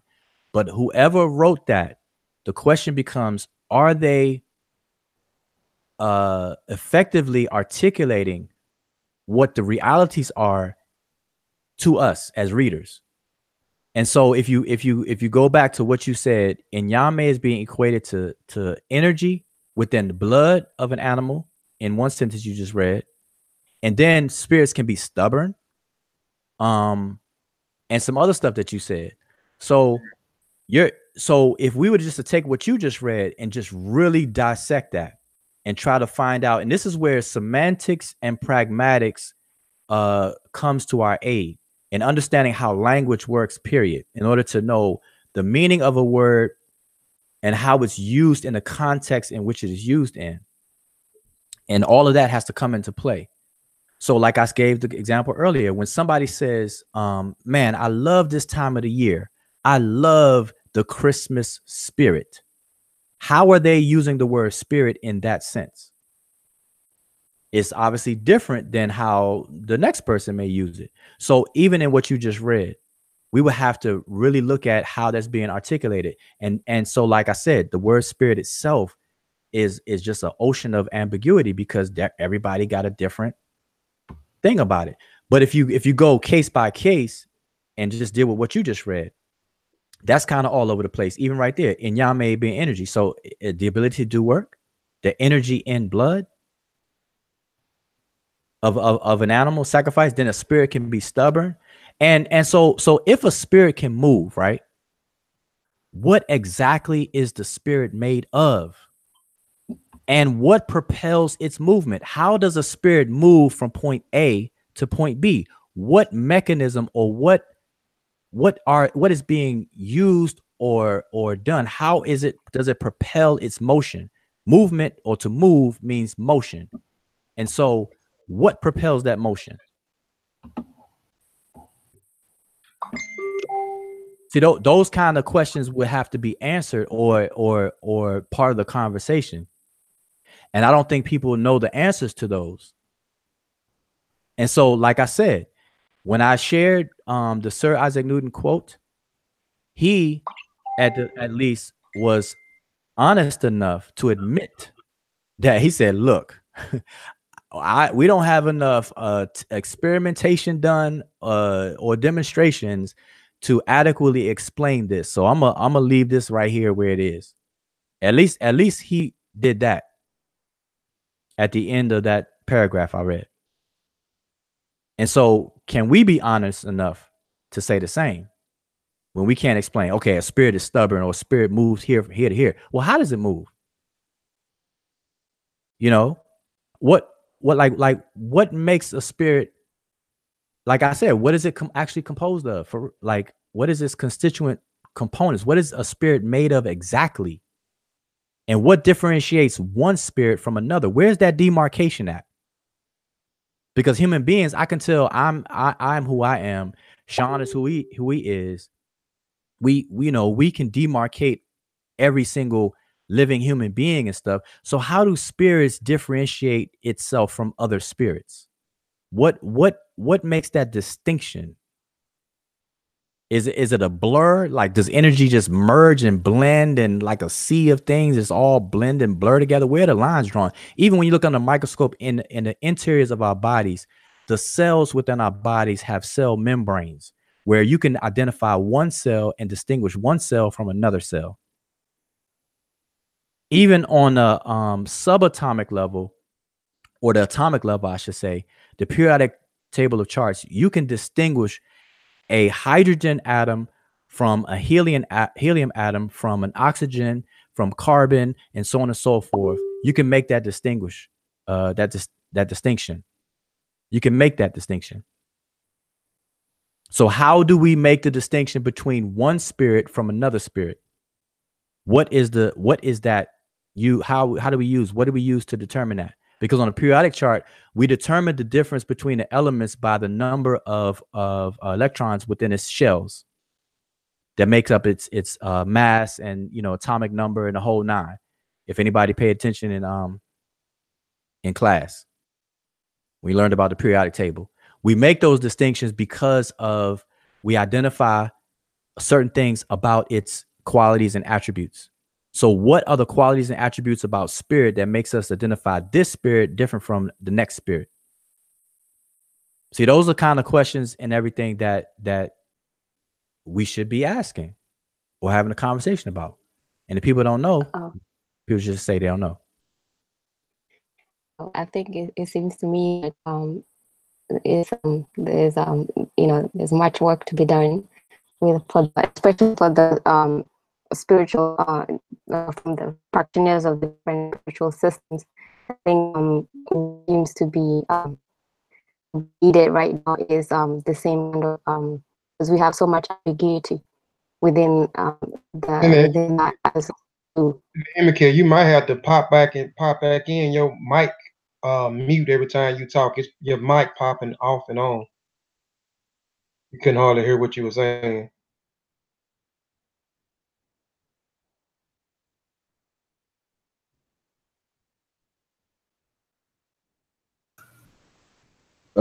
Quick question. What was the like Kofi, you said when the topic first came up, you was kind of taken back a little bit.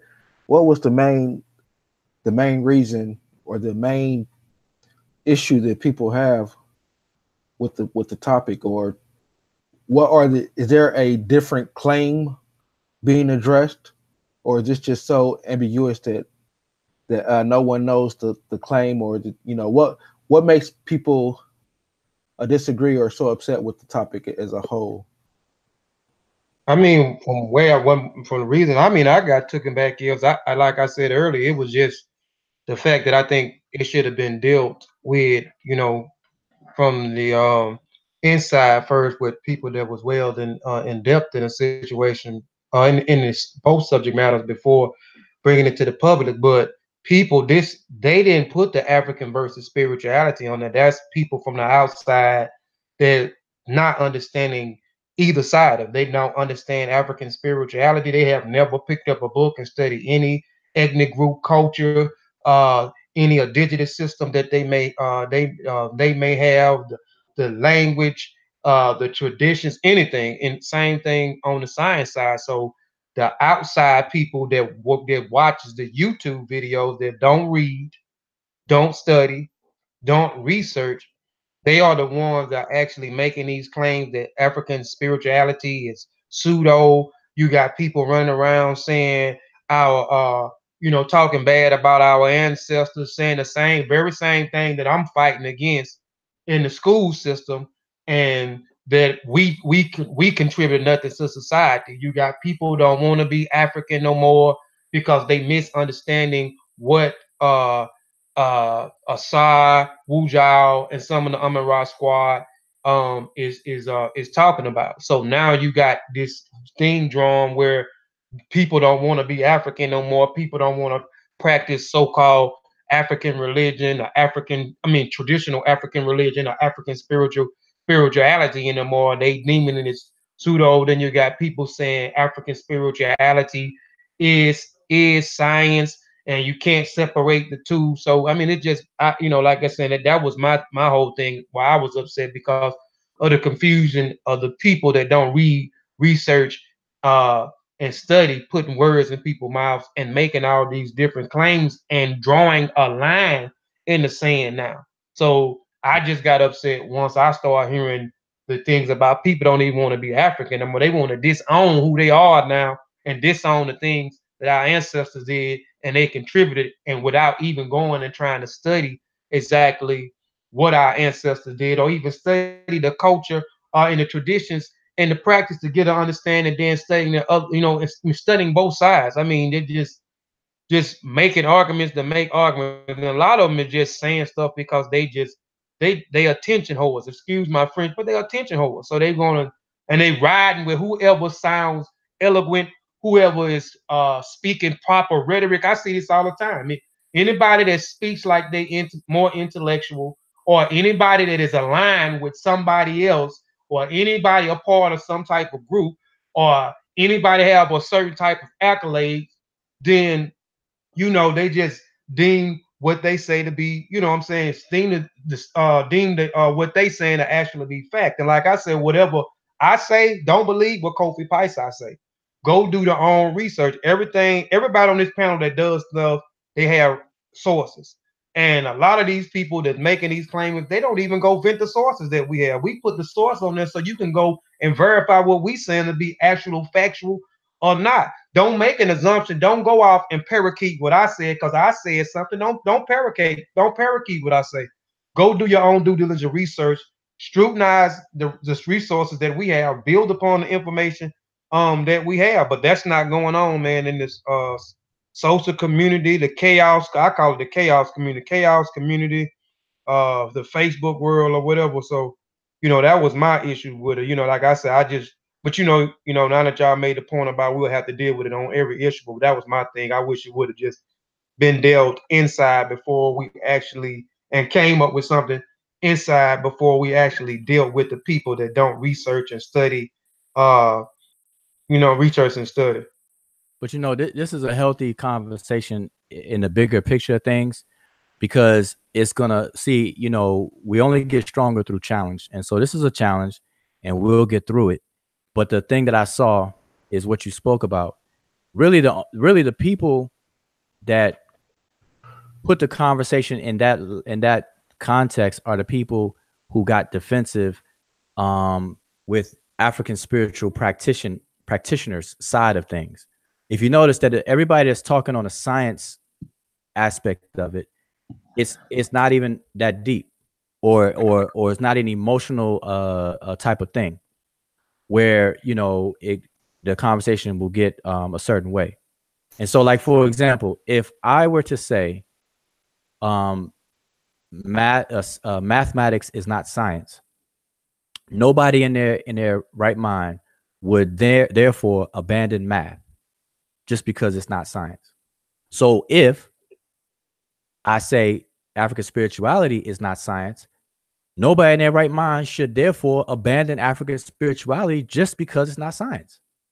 So the only people that think that way, that frame their minds to go down that road of thoughts, are people who are being defensive and reading into it what is not really being said. So in psychologically, that would be a sign of insecurity.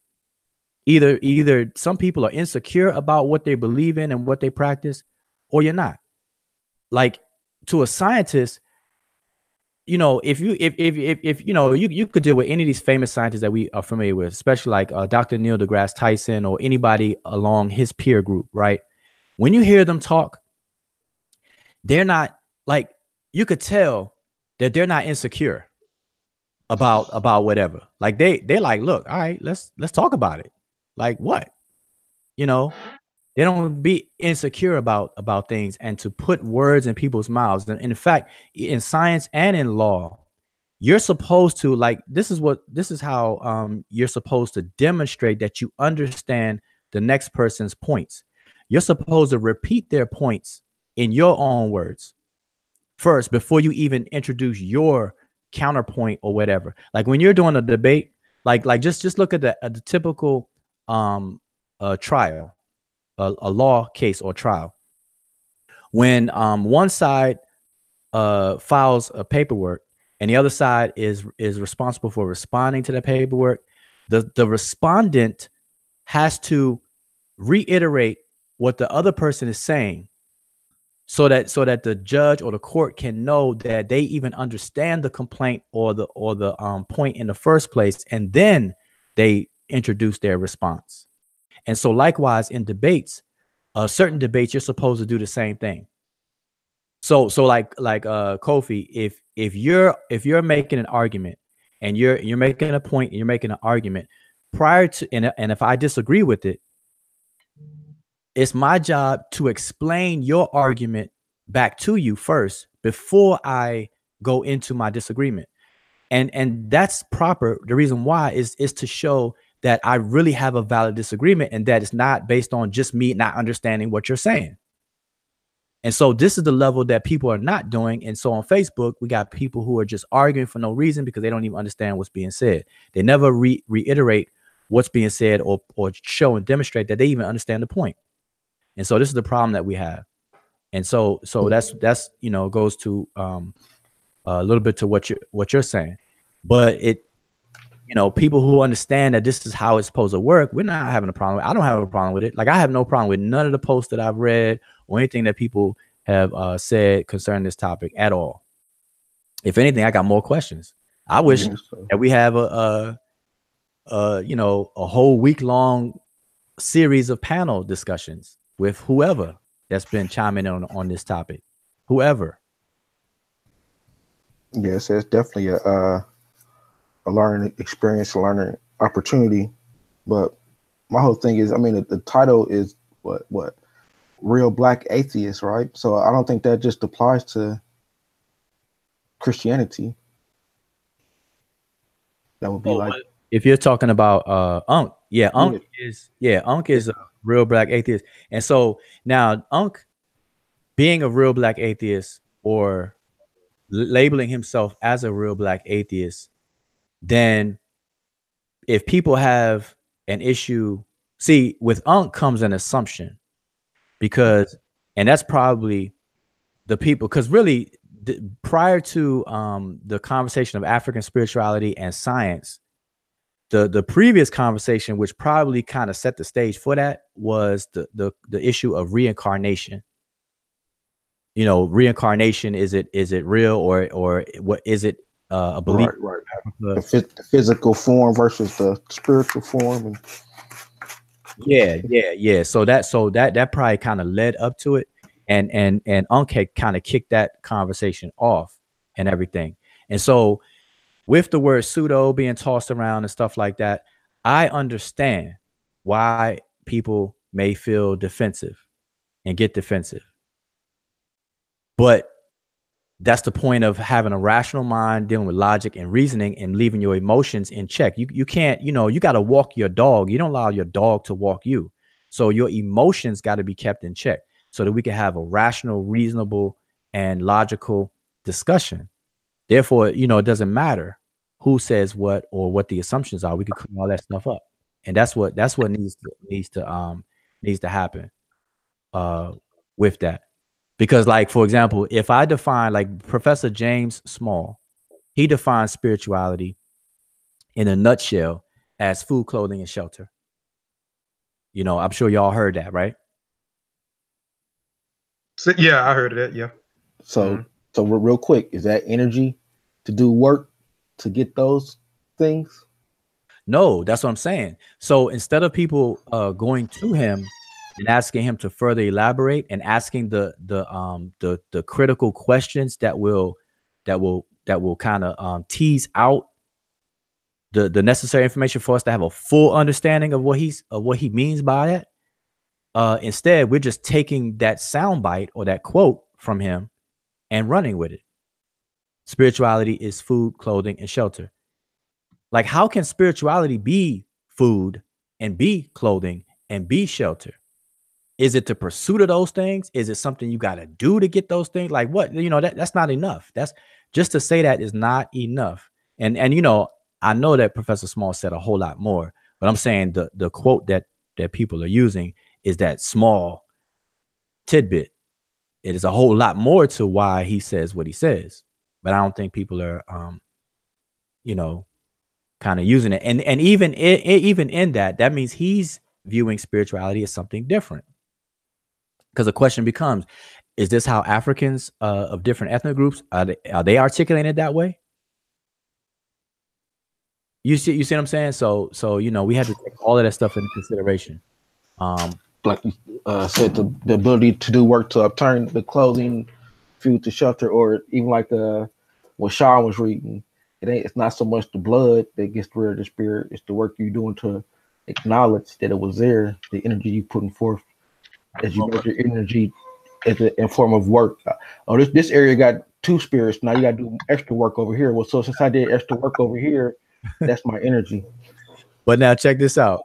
Now, even in what you just said, right, we would have to slow this thing down even further, because in our minds, we're still misusing the word energy. Energy and work are two different things. Work is, you have to have force and distance. Force and distance defines work. Energy is the ability to do work, but it's not work itself. And so we got to understand these differences and these precise differences if we're gonna elevate this conversation to a very to the point where we can know. And that's what science is about. How do we know when we know? Epistemology. We have to get into those aspects. So energy is the ability to do work. Work itself is force times distance. And then force is the pushing and pulling on an object, or I should say the displacement of an object. Actually, no, not the displacement itself, because the displacement implies movement. You can apply force to an object and not move it. And if you don't move an object, check this out. If you listen, Antoine, if you spend 4 hours trying to push a car down the street and the car never moves, not one single centimeter, millimeter, guess what? You did no work. But in our normal day-to-day conversation, we would not use it that way. I'd be like, man, Antoine is hard at work, boy. Man, he's sweating bullets. He's sweating bullets out. I did work because I'd be sweating, but the term is like it's called balance and unbalanced force. Like I said, we study this and teaching this in class right now. Balance and unbalanced force. In order to have movement, it has to be an unbalanced force. Yes, based on the object, exactly. So, but my point though is that even in our day-to-day conversations, we wouldn't use these words quite the same way, and we're actually using them incorrectly. So it's our choice. When we want to elevate things to a level of science, we better start using them correctly. See, the day-to-day conversations gets a free pass all day, every day. But when you step into the arena of these specialized disciplines of science, social sciences, physical sciences, all that kind of stuff. Now you gotta dot your I's and cross your T's. That's what has to happen. So if people want to try to make African spirituality into a science, they got a lot of work to do. They got a lot of work to do. They got a lot of force to apply to make a long distance for that one to take place. But that's what work is. So Yeah, go ahead. no, I was just gonna say, so even when I say spirituality is food, clothing, and shelter, and you said, work to do that, or the energy or whatever, then even that we got to understand what we're saying, because force and so some two people will describe these gods of different African groups or communities as forces of nature, which means that these entities or whatever they're composed of, they have the ability to put pressure on objects, whether it's a pulling pressure or a pushing pressure. That's what force is. And so if they're calling them spiritual forces, then how are they using the word spiritual in that phrase, spiritual forces? Because we understand what forces are, but what makes it a spiritual force? What's the difference between a spiritual force and a force, if there's a difference? And that's why I did the video. Spiritus is wind or breath. If I blow on something, technically and precisely, that is a spiritual force. Why? Because spirit is the breath. That's what the word itself means. And then I applied pressure on the object and I caused it to move. And that's exactly what force is. And when it moves, I did work. If it doesn't move, or is it not displaced, then no work was done.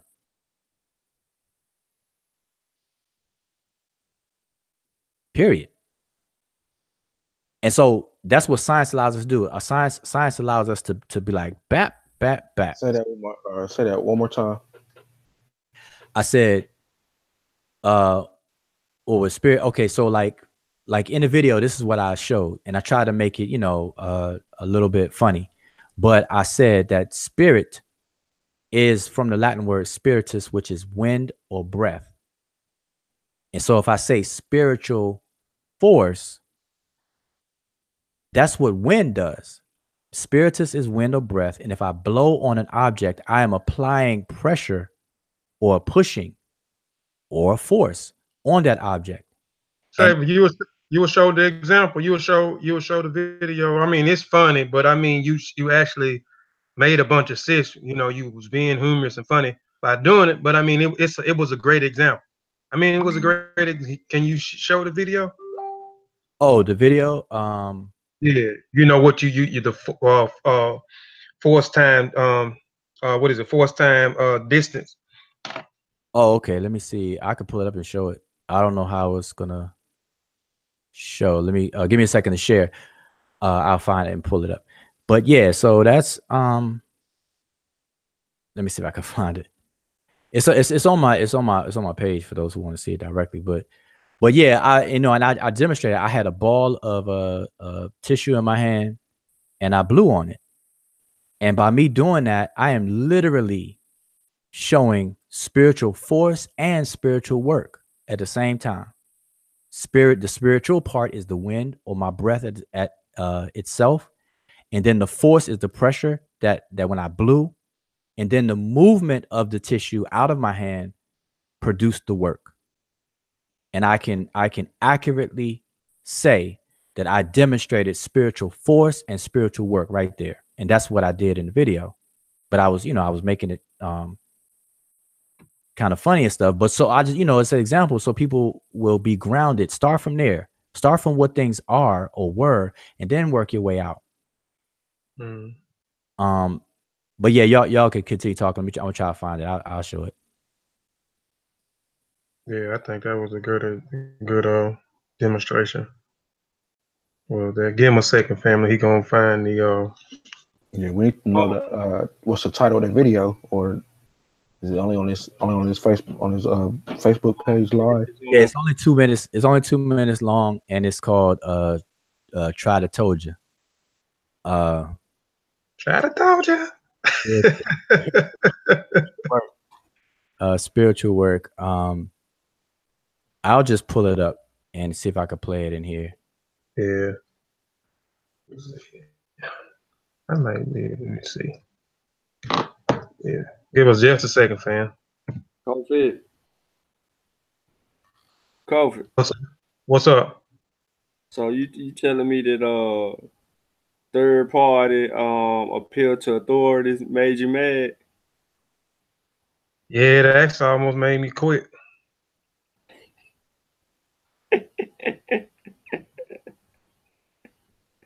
What Yeah, kept what made you stay, Kofi? You and a few other people. He said, "Quit, quit what?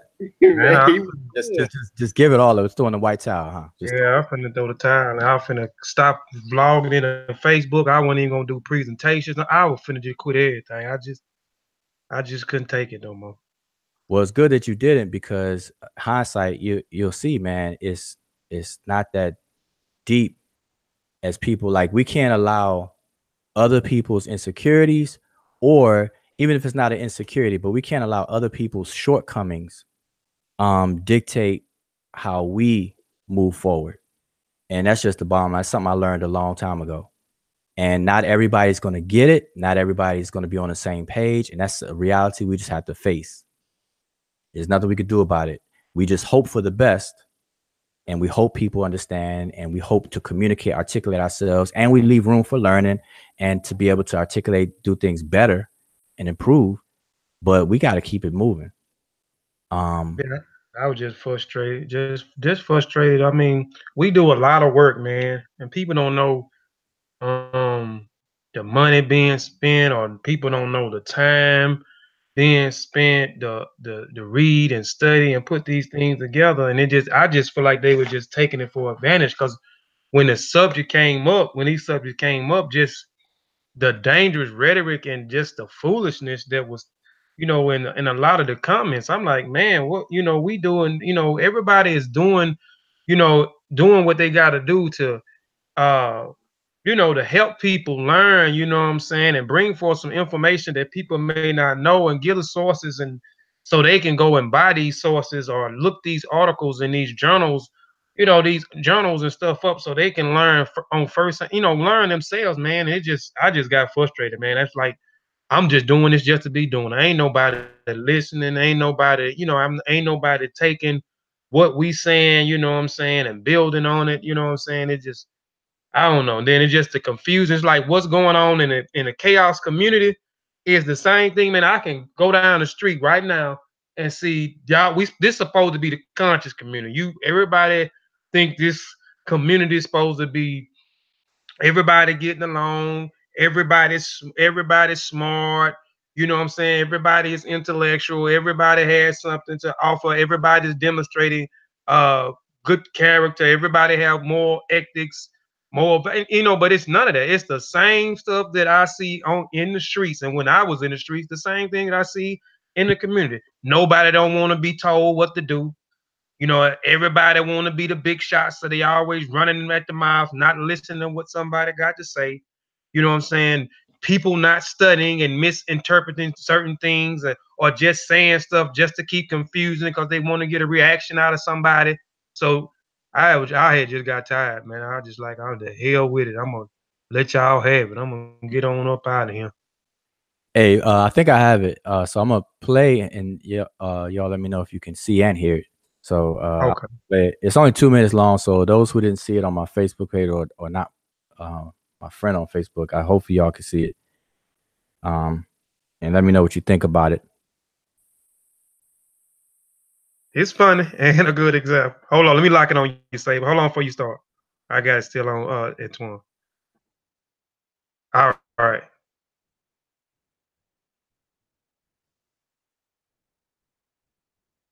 We can't hear the volume. Oh, you can't hear it? No, we can't. We can see it, but we can't hear the volume. Okay, well, let me start it again.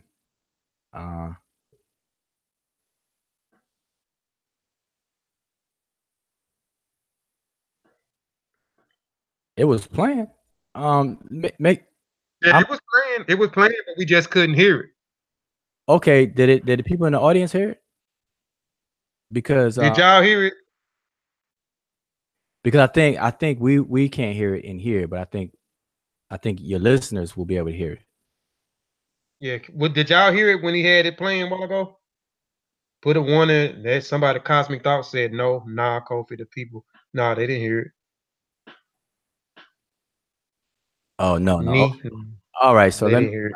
That didn't work. So pardon me. Let me apologize. Let me see if I forget. Yeah, Google Hangouts does that sometimes. Try to play a video that doesn't, you can't hear the sound sometimes.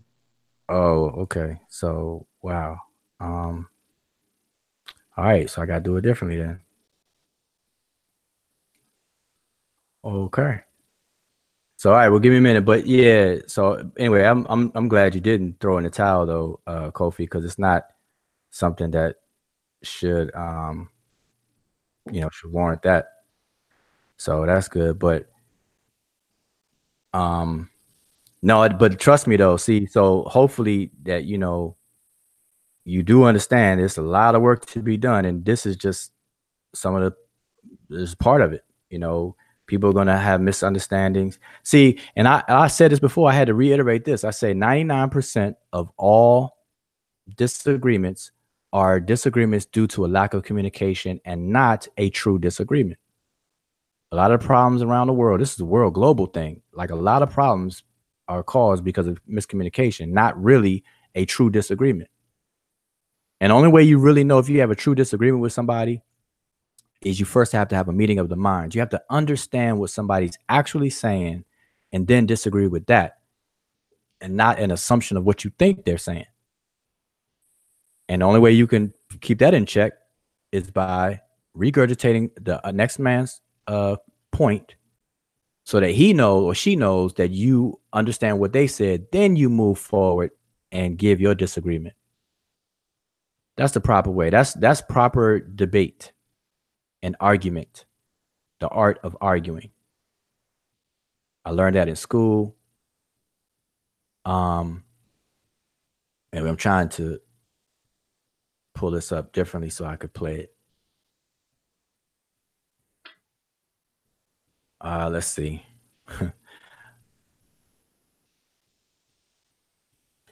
Okay. This should play now. So let me know if you can hear it this time. Sure. I tried to tell you. Yeah, we can hear it. So what is spirit? Huh? Well, spirit is breath. Is wind. Is breath. It's from Latin, spiritus. Breath, wind. Okay. So what is a spiritual force? Well, you first have to understand force. What is force? Force is the pushing or pulling applied to an object. The pushing and pulling applied to an object. That's what force is. So now spiritual force, spirit being wind or breath, is the pushing or pulling applied to an object. Spiritual force. That's what wind does. It's a force applied to an object. Spiritual force. That's what it is. Now, when force is applied to an object and it causes the movement of that object or the displacement of that object, work is considered to be done. So work is force times the distance. That's what work is. That's it. Okay, let me show you some spiritual work. Spirit is breath or wind, and force is the pushing and pulling on an object. Okay, remember that. And force being applied to an object calling it to displace is considered work. So here's some spiritual work. You see that? Breath moving an object causes work. To summarize, spirit is breath or wind, and when it's applied to an object, it becomes spiritual force. And if the object is displaced or moved, it becomes spiritual work. And the ability or capacity to do work is called energy, spiritual energy. I tried to tell you. I tried to told you. Okay, one more time. Spiritual work, simplified. Here it is. Spiritual work. Try to tell you. So yeah, that was it. That was a good example, man. That was funny too. Yeah, that was hey, plain and simple, broke it down. Yeah, that's why I told him to show it. That's why I told him to show it. No, but see but see what makes that funny though, is because it's so simple. Like the simpleness of it is why it's funny to me, at least. You know, I don't know. Other people probably think I just look goofy because of the the filter or whatever. But what made it funny to me is it's so simple. Now the thing is, this is some of the feedback I got, right? I did it knowing that that's not how everybody's using the word spirituality. So I'm not, ignorant of the fact that that's not how everybody's using the word spirituality. But my point for doing it is to show that people are not using spirituality in a scientific sense, because this is for the people who are trying to make spirituality science. And so, like I said, because if you ask somebody what is African spirituality, and see, that's too vague. So then if you narrow down to a specific ethnic group, like earlier, I think you mentioned the Akan. So what is the Akan's spirituality?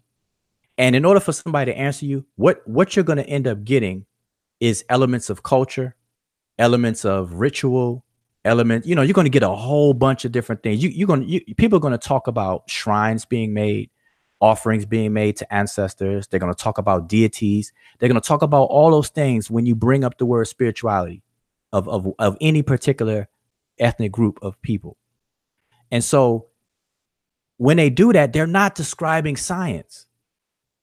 Period. They're just not describing science. And this is just something we just gotta realize. And it's not a bad thing. That's what I trip off of that. I'm like, it's not a bad thing. These are traditions. These are what people do. This is how people live. We gotta respect it because this is what people do. It doesn't mean it's bad, but don't call it what it's not. That's all. Don't say it's science. Like I said, you can't call a house a car and then go in the house and try to drive to the store. Somebody look at you like you're crazy. You can't do that. So that's why I did the video, to show how simple it is. I define energy, I define force, I define work, and I define spirit. And see, now once we do that, now we can really build and find out why the word spirit was chosen to try to represent something. And see, and that is the real start of the real conversation. Once we get all the preliminary stuff out the way, now we can start moving forward with the conversation. And people will come to realize that spirit was not used literally. It was used as a metaphor for anything that's unseen, but yet it can affect something. And so it became just an umbrella term for something unseen, but it can have an effect. And so if we're going to make that concept scientific, we find the equivalent scientific word for that. And so really, when people say spirit and they try to identify with energy, they're really talking about something that applies a force. And that's dangerous for people, because once you say that and you commit to that, now you got to define what that thing is. And nobody's really prepared to do that. Because what is causing the force? What? Answer the question of what. That's why I said, what is spirit made of exactly? What is it made of exactly? And people try to go quantum physics on me, and that's fine, but that's part of the conversation. Do something.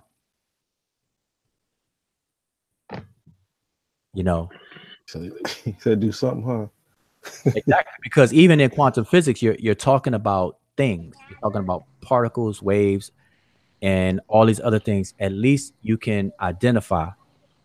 If you can't identify it, then just we have to say so. And I'll give you a perfect example in science, real quick. In science, there's a popular name, dark energy. A lot of people heard of it. A lot of people even use the word dark energy, or dark matter, I should say, not dark energy, but dark matter. They'll say things like dark matter. And you'll see people on Facebook, they'll talk about dark matter. But really, if you ask them what is dark matter, and even among scientists, they don't know what it is. They don't know the what. And that's important to understand how science answers these who, what, where, when, why, and how questions. The what is unknown. So when you ask what is dark matter, they don't know what it is. But the only reason why they know such a thing exists, even though they don't know what it is, they know that something exists, but they can't identify it, is because dark matter is simply a calculation. It is the what do you call it? The discrepancy within the gravity of all the mass that's out there in the universe compared to what the gravity should be. And that discrepancy is what they're calling dark matter. And it may not be matter at all. And so even Dr. Neil deGrasse Tyson, he even says that calling it dark matter is part of the problem. He said they should call it Fred, or something that don't take your mind to hint to what it is, because they don't know what it is. They just know that something exists that has to account for that gravity. And so dark matter itself is simply a calculation. That's all it is. But people are talking about dark matter as if it's a substance, just like they do with energy, as if energy is a substance, as if energy can move, and like as if energy can push you out your chair, Kofi. It can't do that. That's like me saying height. Hey, Kofi, look out for height. Height about to push you over. You'll laugh. You'll laugh and be like, oh man, stop tripping. But if I say this energy is about to push you over, you would think that's valid, and that's not true. A force can push you over, not energy. And like Antoine, like you said, if it's unbalanced, if I exert a force, which is pressure, on Kofi to push him out the chair, and he equally counters my force, then there's going to be complete balance, and then no work is going to be done. But as soon as my force overpowers his counter force, then he will move, and therefore I would have done work. Work would have been done. And that movement itself is kinetic energy. And so we have this energy that transforms within the system. It can't be created or destroyed, but it can transform. And that's what we're talking about. But people see that transforming as if it's an entity that moves, or that energy itself becomes matter, when energy is a property of matter. Height never becomes, like Antoine, you say you're 6'2". 6'2", the calculation of your height never becomes Antoine. It is a property or attribute of Antoine, not Antoine. So energy does not become matter. It's a property of matter. And so when people are looking at that Einstein equation, E equals mc squared, they're confusing matter with the mass, interchangeability. And mass itself is a property of matter.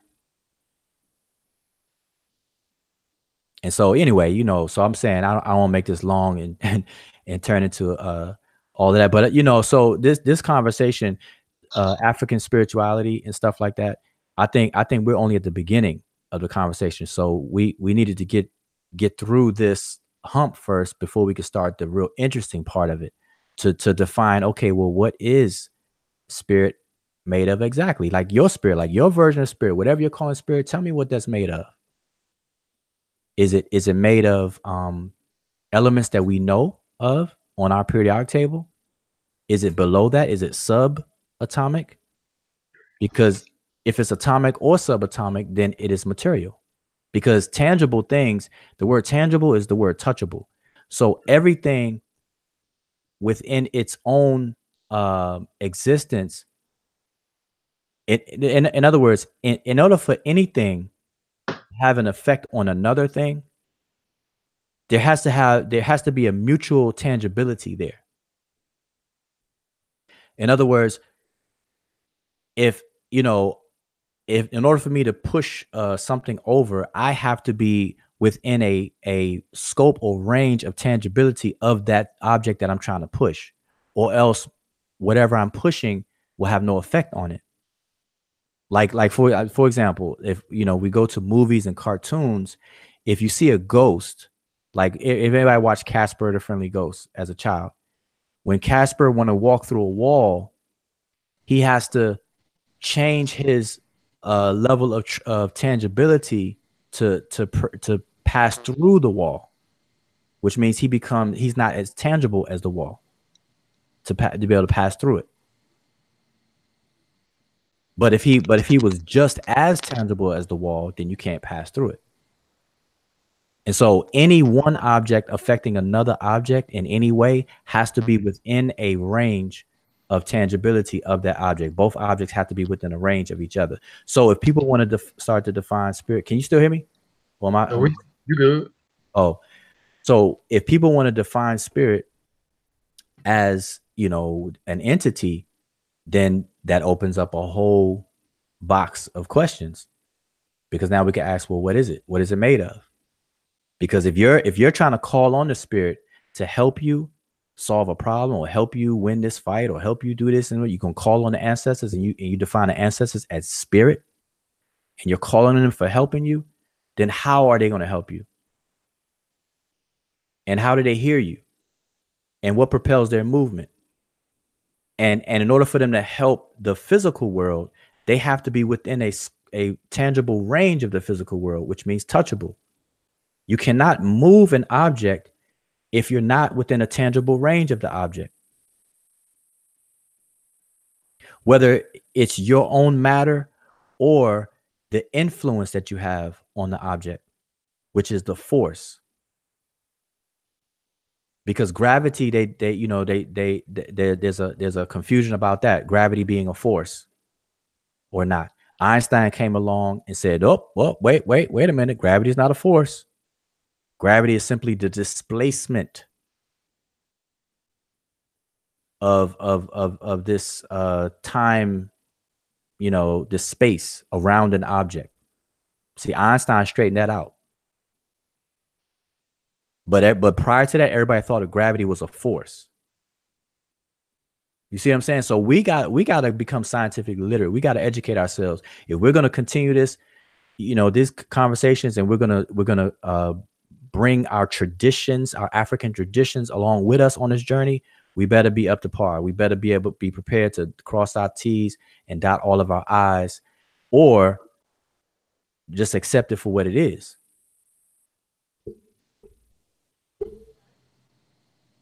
Hello. Yeah. I appreciate being here. I do have to go. I was gonna ask, would Jayu? I'm trying to say it right. Forgive me. Would Jayu? Is that how you say it? Oh, would Jayu? No, you close. It's Wujau.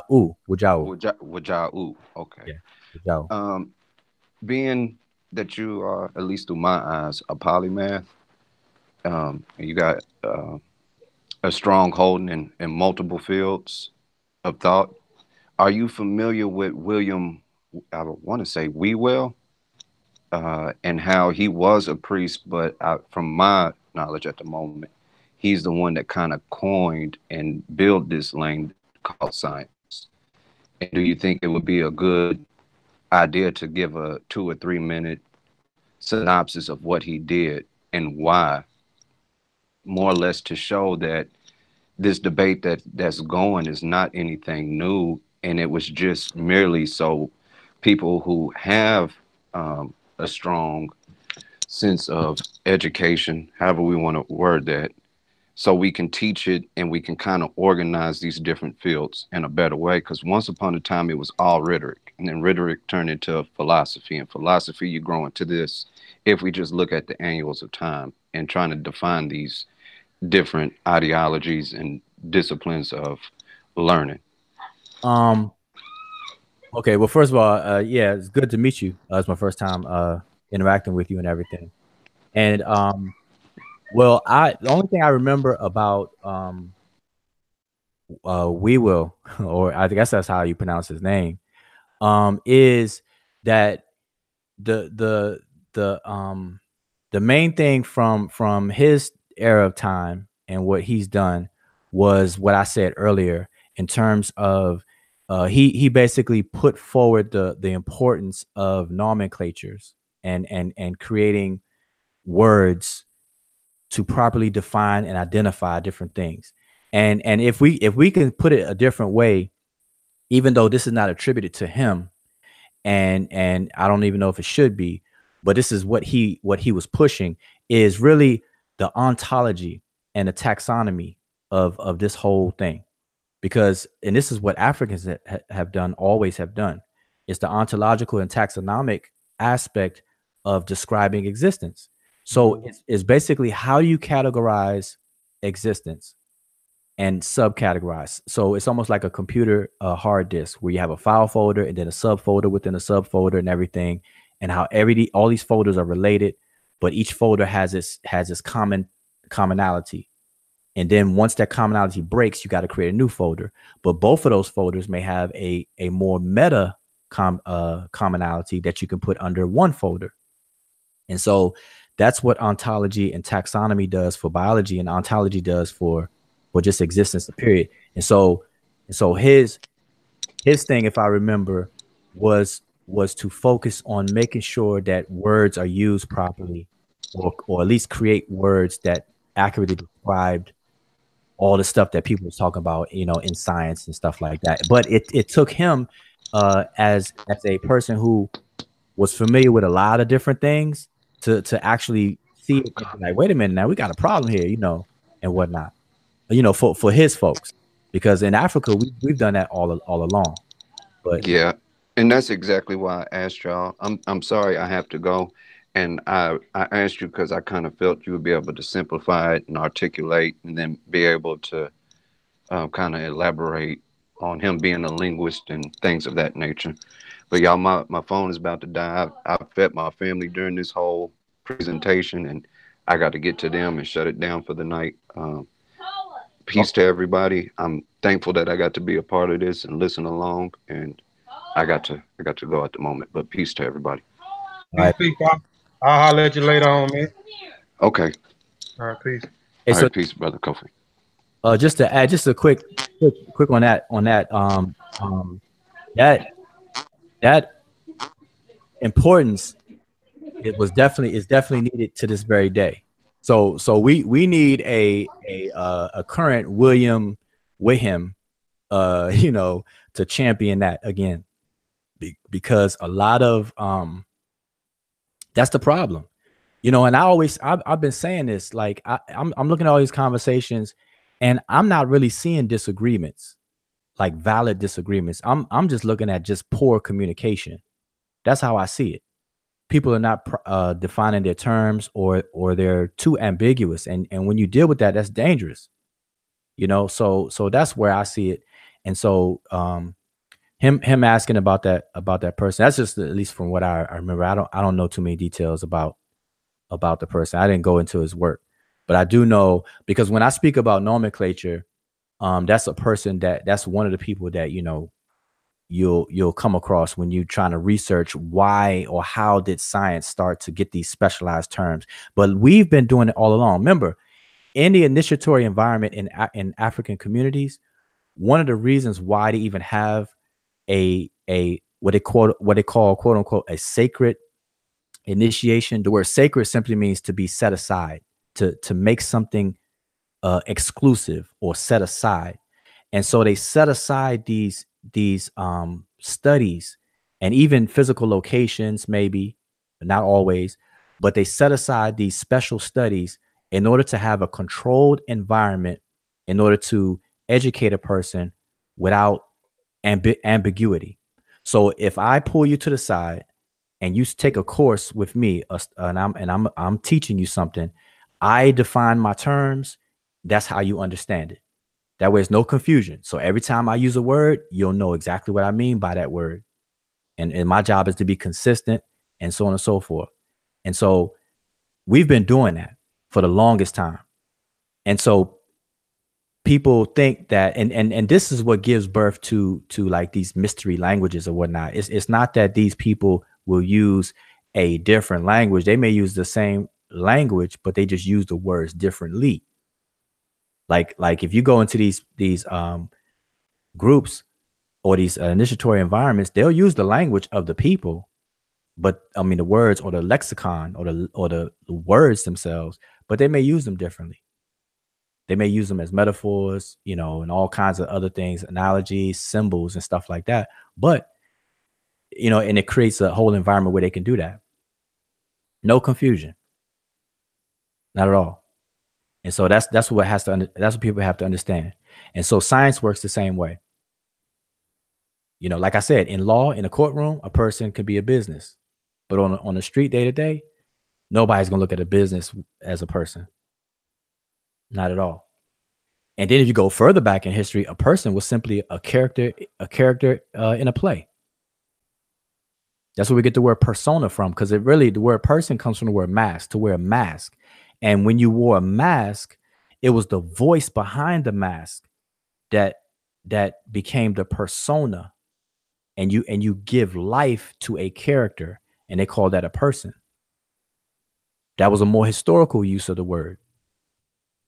But even in etymology, you can see how a word may not be used restrictively or exactly like how it was coined, but you can see how the nuances grew and how it still means the same thing, but just in a, you know, with those added nuances there.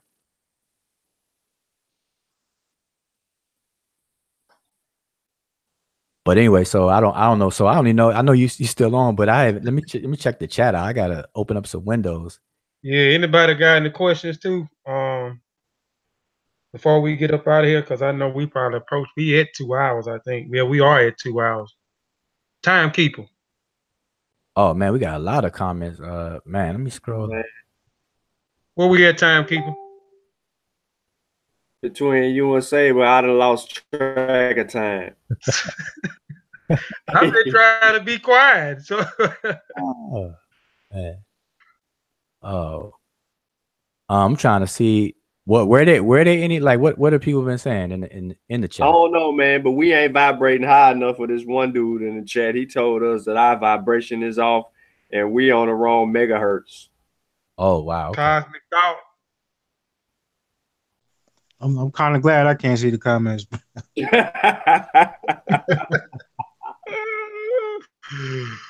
Oh man. Yeah. He said energy at rest meets energy at motion. Energy at rest meets energy in motion. Yeah, then another guy said, walk up to an antenna or radio and listen to the difference you make on the signal. Okay. Just like cell phones, when you put a cell phone next to a speaker, it start making a little noise. I guess we supposed to hear. Oh, right. Okay. No. I mean, when I say that, see, that's there's an explanation for that. Like when two bodies come in proximity to one another, they're going to affect each other. They're going to have influence. Look up the word influence. Influence is the ability to affect in some shape or form another body from one body to another. And so we have this effect on different objects. But you know, that's explainable. We could talk about that. It's not some magical unknown thing. But I see somebody say, you know, conclusionary statements. Well, let me just say this, because I know I could be long-winded. I'm matter of fact, I think Kofi took my title though. So yeah, hold on, say one more thing. My man said that I gotta find a comment. It's about the sun. He said that he said, why does the sun need oxygen or something? Why? Say it again. Why does the sun need oxygen? I'm trying to find it. He says, then how the sun burn if fire need oxygen to burn? He said, okay, that's a good question. But you know, that's something that I learned in junior high school. That the sun's, what we're calling a fire, that's a misnomer. It's a chemical burning and not a burning like we are used to on Earth as fire. It's not a combustion like something on fire. It's actually a chemical reaction that we're calling fire, but it's not fire the way we understand it. And I learned that in junior high school. Because when you the mass that's released from I think it's fusion or fission. I think it's fusion. I think the sun is a big fusion reactor. And so when the hydrogen becomes the helium, or the helium becomes the hydrogen, and vice versa, that mass that's changed or whatever creates the effect that we're seeing, and we're calling that fire. You know, at certain temperatures, these atomic structures break down. These bonds that these electrons and things have, they break down, and they start to get a little tricky, and they start doing some things. And so within the sun, we have this these reactions that are going on, fusion reactions. And so that's what we're calling, but we're calling it fire. But it's not fire the way we see it. Like oxygen, fire needs oxygen to burn. You know, so it's two ways to put out a fire. You can either throw water on it, or you could suffocate it. And that's another thing. If God is fire, then that means you could just take oxygen away from God, and God will die. If God is energy, then what kind of energy is he? Is he kinetic energy or potential energy? If God is a force, now check this out. If the ancestors of these different groups, when they pray to the ancestors for help, like let's say, you know, for to solve a problem or whatever, and if the ancestors are spirit, and spirit is described as a force, now let's say let's get away from energy. Now let's say people describe spirit as a force. Then, like we discussed earlier, I think Antoine mentioned it, I think he left. If there's not an imbalancement in the force, it's not a counter force. If one object is not exerting more force than the counter force from the object is trying to influence or move, then no work is going to be done. So let's say these ancestors are spiritual forces. Then the question becomes, well, to what degree is the force? How is force measured? And is there enough force to overcome this physical worldly problem? Maybe we're calling on ancestors who are a spiritual force, but it's not enough of it to affect the movement where work can be described to be done. Because remember, work is the movement or displacement. If there's no displacement or nothing happening, then maybe these spiritual forces don't have enough of that pushing or pulling. And then, you know, I'm just saying this way because this is how a scientist would have to look at it, deal with it. If you're going to describe it as a force, don't do that then. If people have a problem with talking about it like this, then don't describe it as a force. Don't even say spiritual science. Don't say that phrase. If you're not prepared to have the conversation along the lines of like how I'm talking about it, don't bring up spiritual and science in the same phrase. What is spiritual science? The systematic study of breath, breathing. You know, if we want to be technical. But anyway, so yeah, that's. But so I just want to reiterate my point. Where I am in this whole entire conversation is, I'm really in the same spot that I was prior to the conversation. It's just that I saw the conversation unfold, and it's just unfortunate how it kind of spiraled around a little bit. And if we just keep it simple and people not be defensive, people on both sides, people who don't study African spirituality and not practitioners or focus on science, and people who are practitioners or focus on spirituality stuff and not really science, I think we can have this conversation without it getting out of control. You know, so people need to, you know, slow down, chill out, and just continue the conversation so we can get to the real good stuff. I don't even think we got to the good stuff yet. Because we need to talk about, why do people persist and insist on using this word spirit when it's so vague? Why is that? Spirituality. Yep. But anyway, so remember, science is two things. It is the methods and tools of that allows us to know when something is known, which means that it is a set of tools and methods that allow us to discern. Because this is the thing, you can do something correctly, but not even know it. And so science, those tools and methods, it allows you to know that you know. And then through that process, the accumulation of that knowledge becomes science itself as well. So science is a body of knowledge, and then it's something that you do, or tools that you can use to do something. So that's science.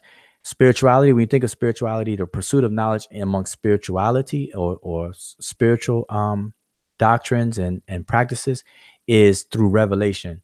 They are consulting, it being God or an angel or an ancestor or something like that, or spirit, for answers. It's not falsifiable, and they don't conduct any tests. And I'll ask anybody who does divination or is familiar with divination doing readings, conduct a test. Ask, do a divination, do a reading, and do multiple readings of the exact same question and see what your answers are going to be. Now, when I ask that and say that, obviously people have thought of that before and they have a response for that. The response to you still doesn't make it science. And if, in fact, if people want to, look into that, you just look up, what do you call it? Probability distribution. Look into probability distribution and then go back to the divination, and you'll see what that is all about. But anyway, so that's all I have. All right, I'm gonna share my screen real quick.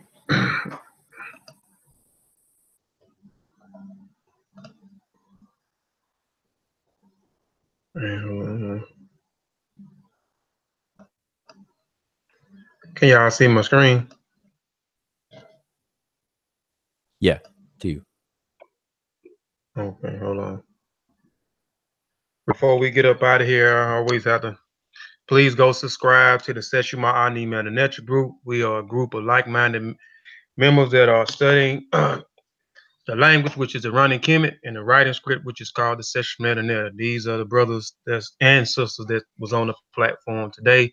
Also, please go and subscribe to Kofi Paisai TV, the channel that takes the black man, black woman, Eurocentric mind and Africanized. Also, please go subscribe to the Master Warrior Clan channel. Please subscribe. Please support us.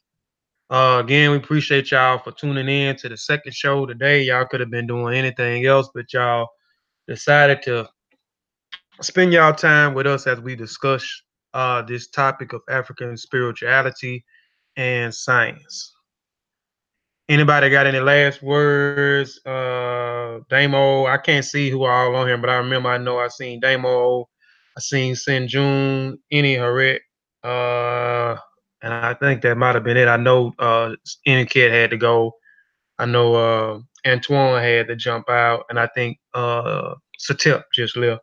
So anybody else on the platform got any last words before we get out of here? One last thing I forgot to mention real quick, since you mentioned the language, it goes back to whether or not the African experience, the actual empirical experience that the multiple various different African groups are actually doing, is it being articulated properly in when they explain it to people outside of their groups? That's a fundamental question that needs to be addressed, and the conversation needs to continue along those lines. And so, as an example, real quick, is that, for example, spirit is from the Latin speakers, and it means breath or wind. And so what people will do, they'll come down into the Nile Valley in the Egyptian language of Rodney Kemet, and they will translate words as spirit. Like you mentioned one earlier, Aku or Ak. There's another one, Ka, that people like to translate as spirit. Even Ba, sometimes they say that's soul. Sahu as spirit. And they'll translate multiple words as spirit. But the question is, does it accurately transfer over like that? If to Latin speakers spiritus meant breath of wind, then what is the equivalent conceptualization in Kemet? So in Kemet, there's a word for wind, air, breath, which is chau. So if you're going to use the word spirit, if you find that same concept in there, you would use chau, not ka. But people have chosen what they feel is the best representation. So we're questioning that. So we're going back to the drawing board. Does it really qualify as an accurate description? And so this is the kind of conversations that we need to have. Same thing with West African traditions, when people articulate what they are doing as a practice and bringing it over and explaining it in books and so on and so forth. They're explaining their deities as energy. Well, how can that be when energy is a calculation of the ability to do work? So are these deities either potential kinetic energy that's ever present and stuff? If that's the case, then hey, okay, let's deal with it. If not, then okay, let's fix that. Let's find another way to describe it. Anyway, I just wanted to emphasize that. Okay, yeah, and again, I thought I was sharing my screen, but there it is. Please go subscribe to the Seshew. I need the Netcher group. Please go subscribe to Kofi Pieside TV.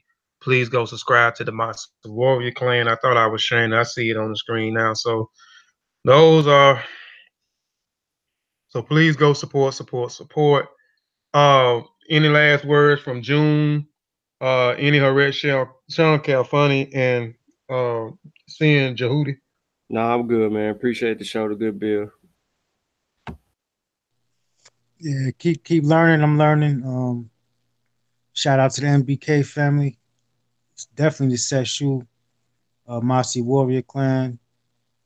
Everybody putting in real work, doing real study, and not just talking rhetoric. And let's just keep it real and keep the work up.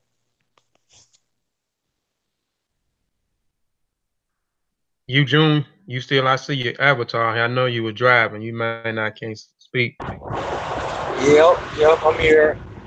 I was driving. I enjoyed the show. Always great on these long drives, but like we said earlier, a topic that needs to be discussed in detail like it was. So thanks for having me on.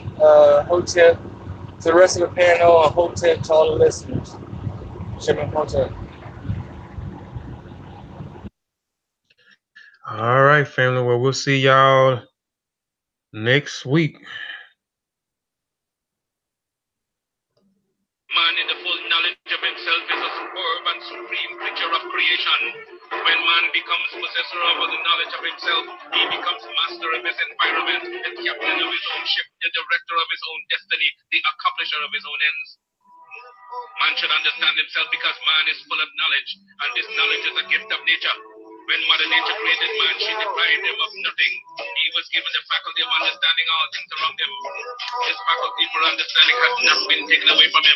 None of his senses have been taken away from him. So there is no excuse for the black man. Raising my team, red, black, and green, queens and kings, salute, now scream, I should bring forth another hit. I should find I'm raising my team, red, black, and green, queens and kings, salute, now scream, I should bring forth another hit. I should find